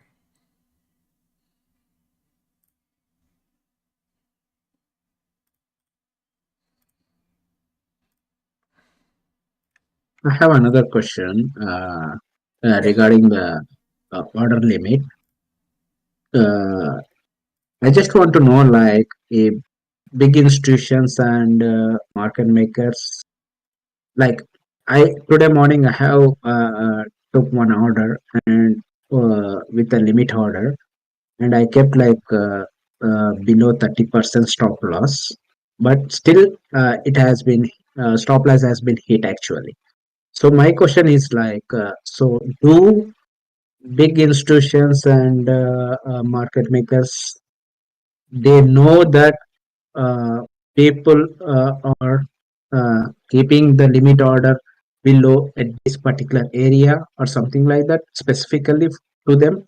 Do they have any? Yeah, market makers can see every single order. Oh, really? So in that case, every time if we keep the stop loss, they will hit, right? They will try to make hit. No, I mean, so let's just make a made up scenario. Let's say there's a stock trading at $100 and I have a stop loss at $50.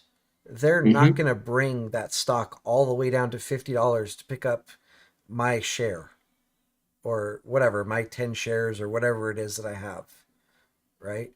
So just because you have a stop loss at 30%, they're not specifically like, oh, I'm coming for this guy's one contract.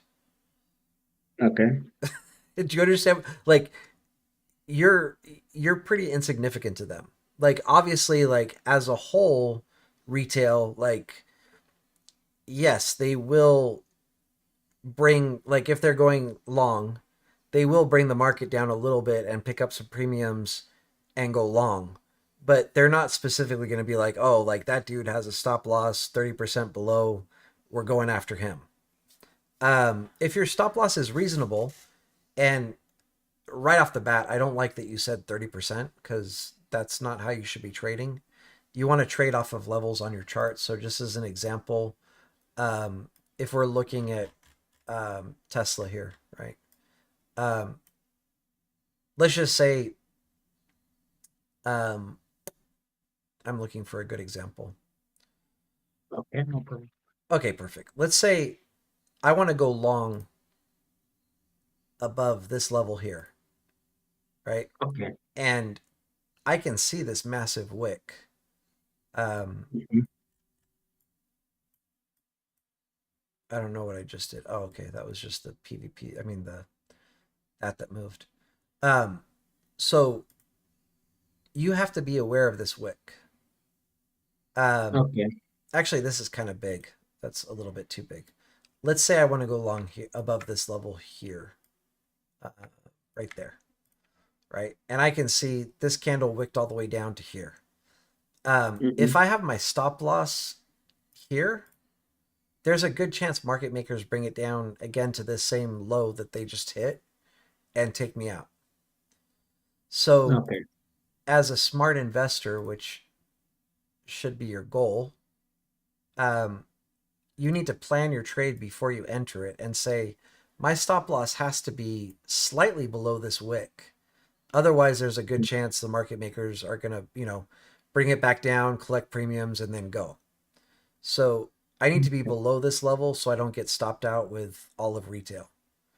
And then Gotcha. I need to be able to get at least 2 reward for my 1 risk, One risk. Okay. right?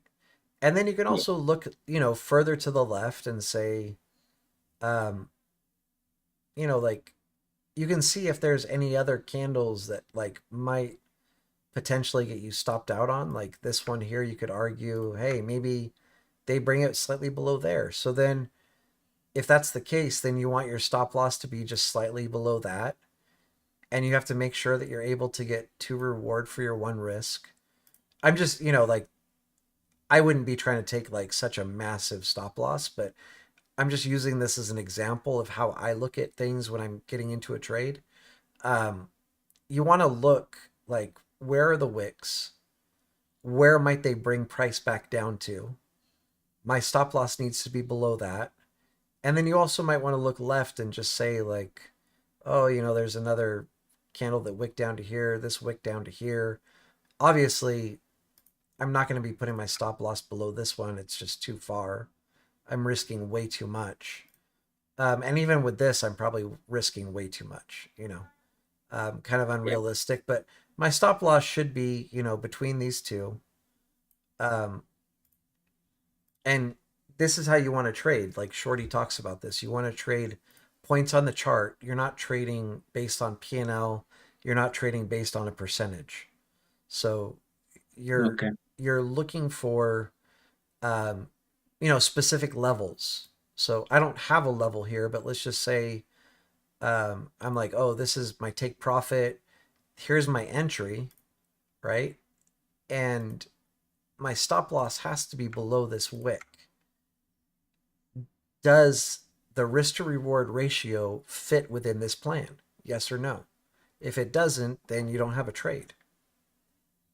But you should have, this long position tool on your chart or this short position tool on your chart before you take a trade. I don't know if you trade live with us. I think you do. But you should see me using that all the time. Like when I'm getting into a trade, I have, my whole trade marked out, planned out before I enter it. Right. Yeah, I saw that. Yeah. No, So, I got to know. Yeah.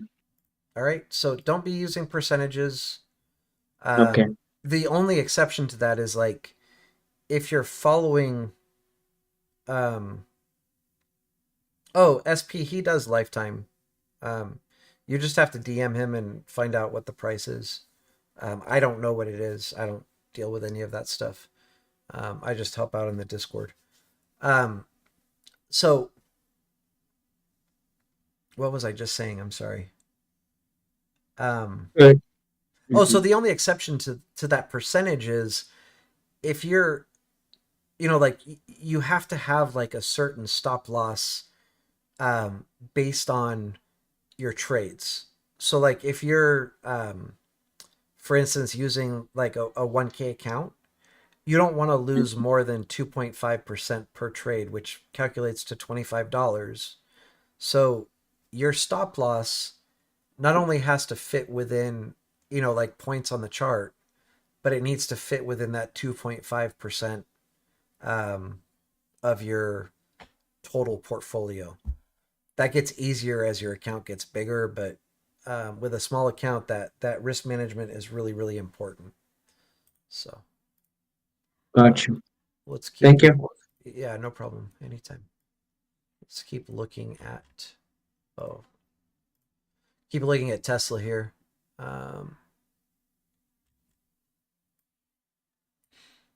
I should have finished what I was looking at first because now I'm kind of lost. Oh, that's right. This. Yeah, so over 214, I would be looking for right around 220, 221 uh, as a price target. We'll look at the clouds after that. But same thing that we were talking about, basically with everything else, I would want to see this break above, retest, and then go long. So on a retest of 214.22, or sorry, 214.66, you can go long. Below,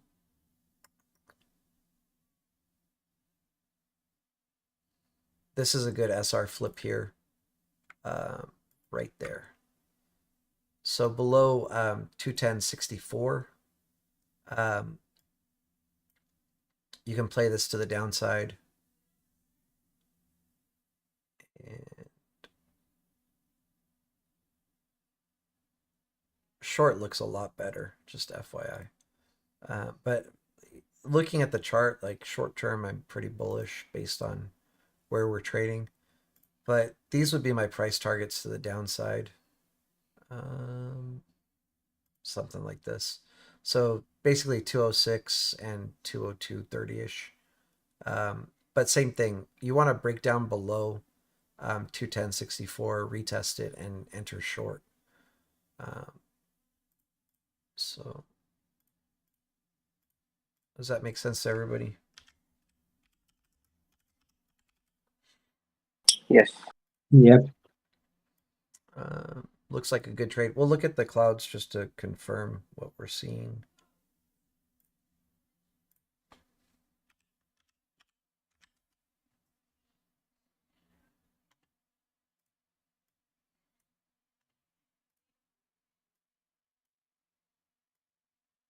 Yeah, it seems to be moving based off of that investor day on the March 1st.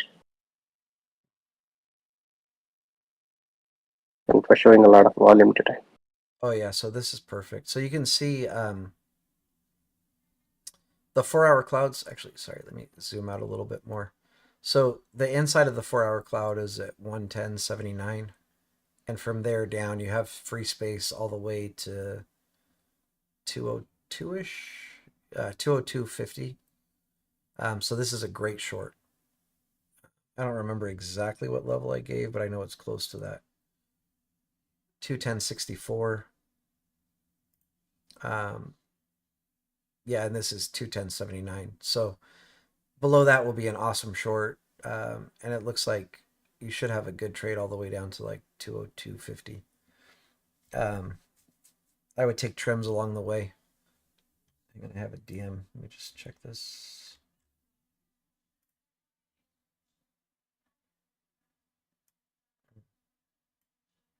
Friend request. Okay. And then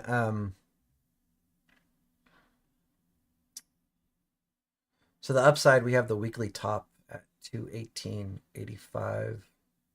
And the 4-hour top is at basically 216.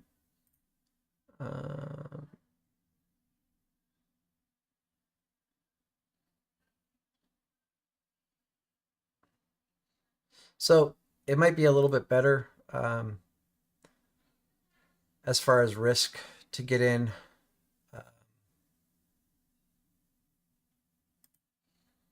Here, 216.35 ish long.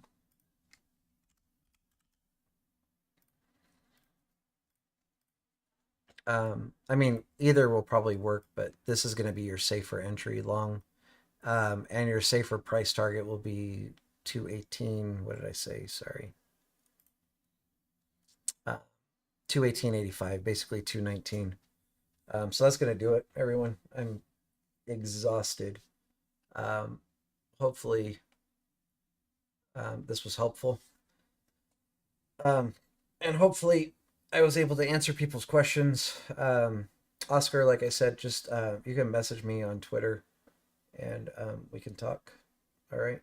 Also, if you want, on the YouTube channel somewhere is my email address. I'm not very great at checking my email, but you can also reach out to me that way. Anyway, everybody have a good night. Thanks for tuning in. I appreciate all of you guys. Much love. And yeah, I'll post I'm pretty sure our only trade, well, Microsoft and Amazon, but the only like high probability setup we might see tomorrow is going to be our is going to be that Amazon trade. Saul, yeah, so the link is posted in announcements, and it's also posted in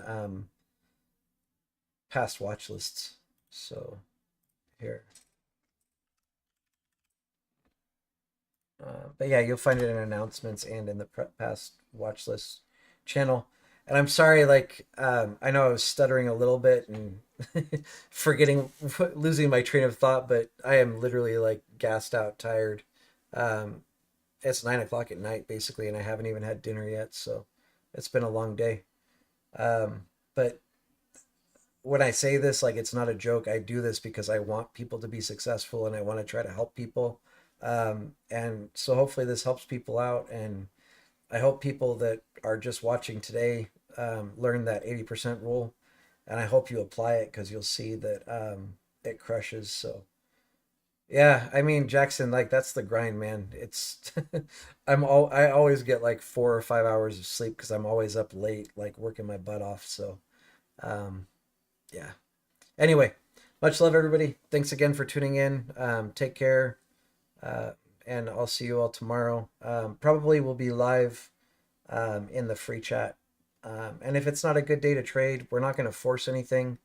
And if we don't force anything, then I'll go live another day. That way to hopefully show you guys some trades. So that'll do it. Bye. Thank you. No problem.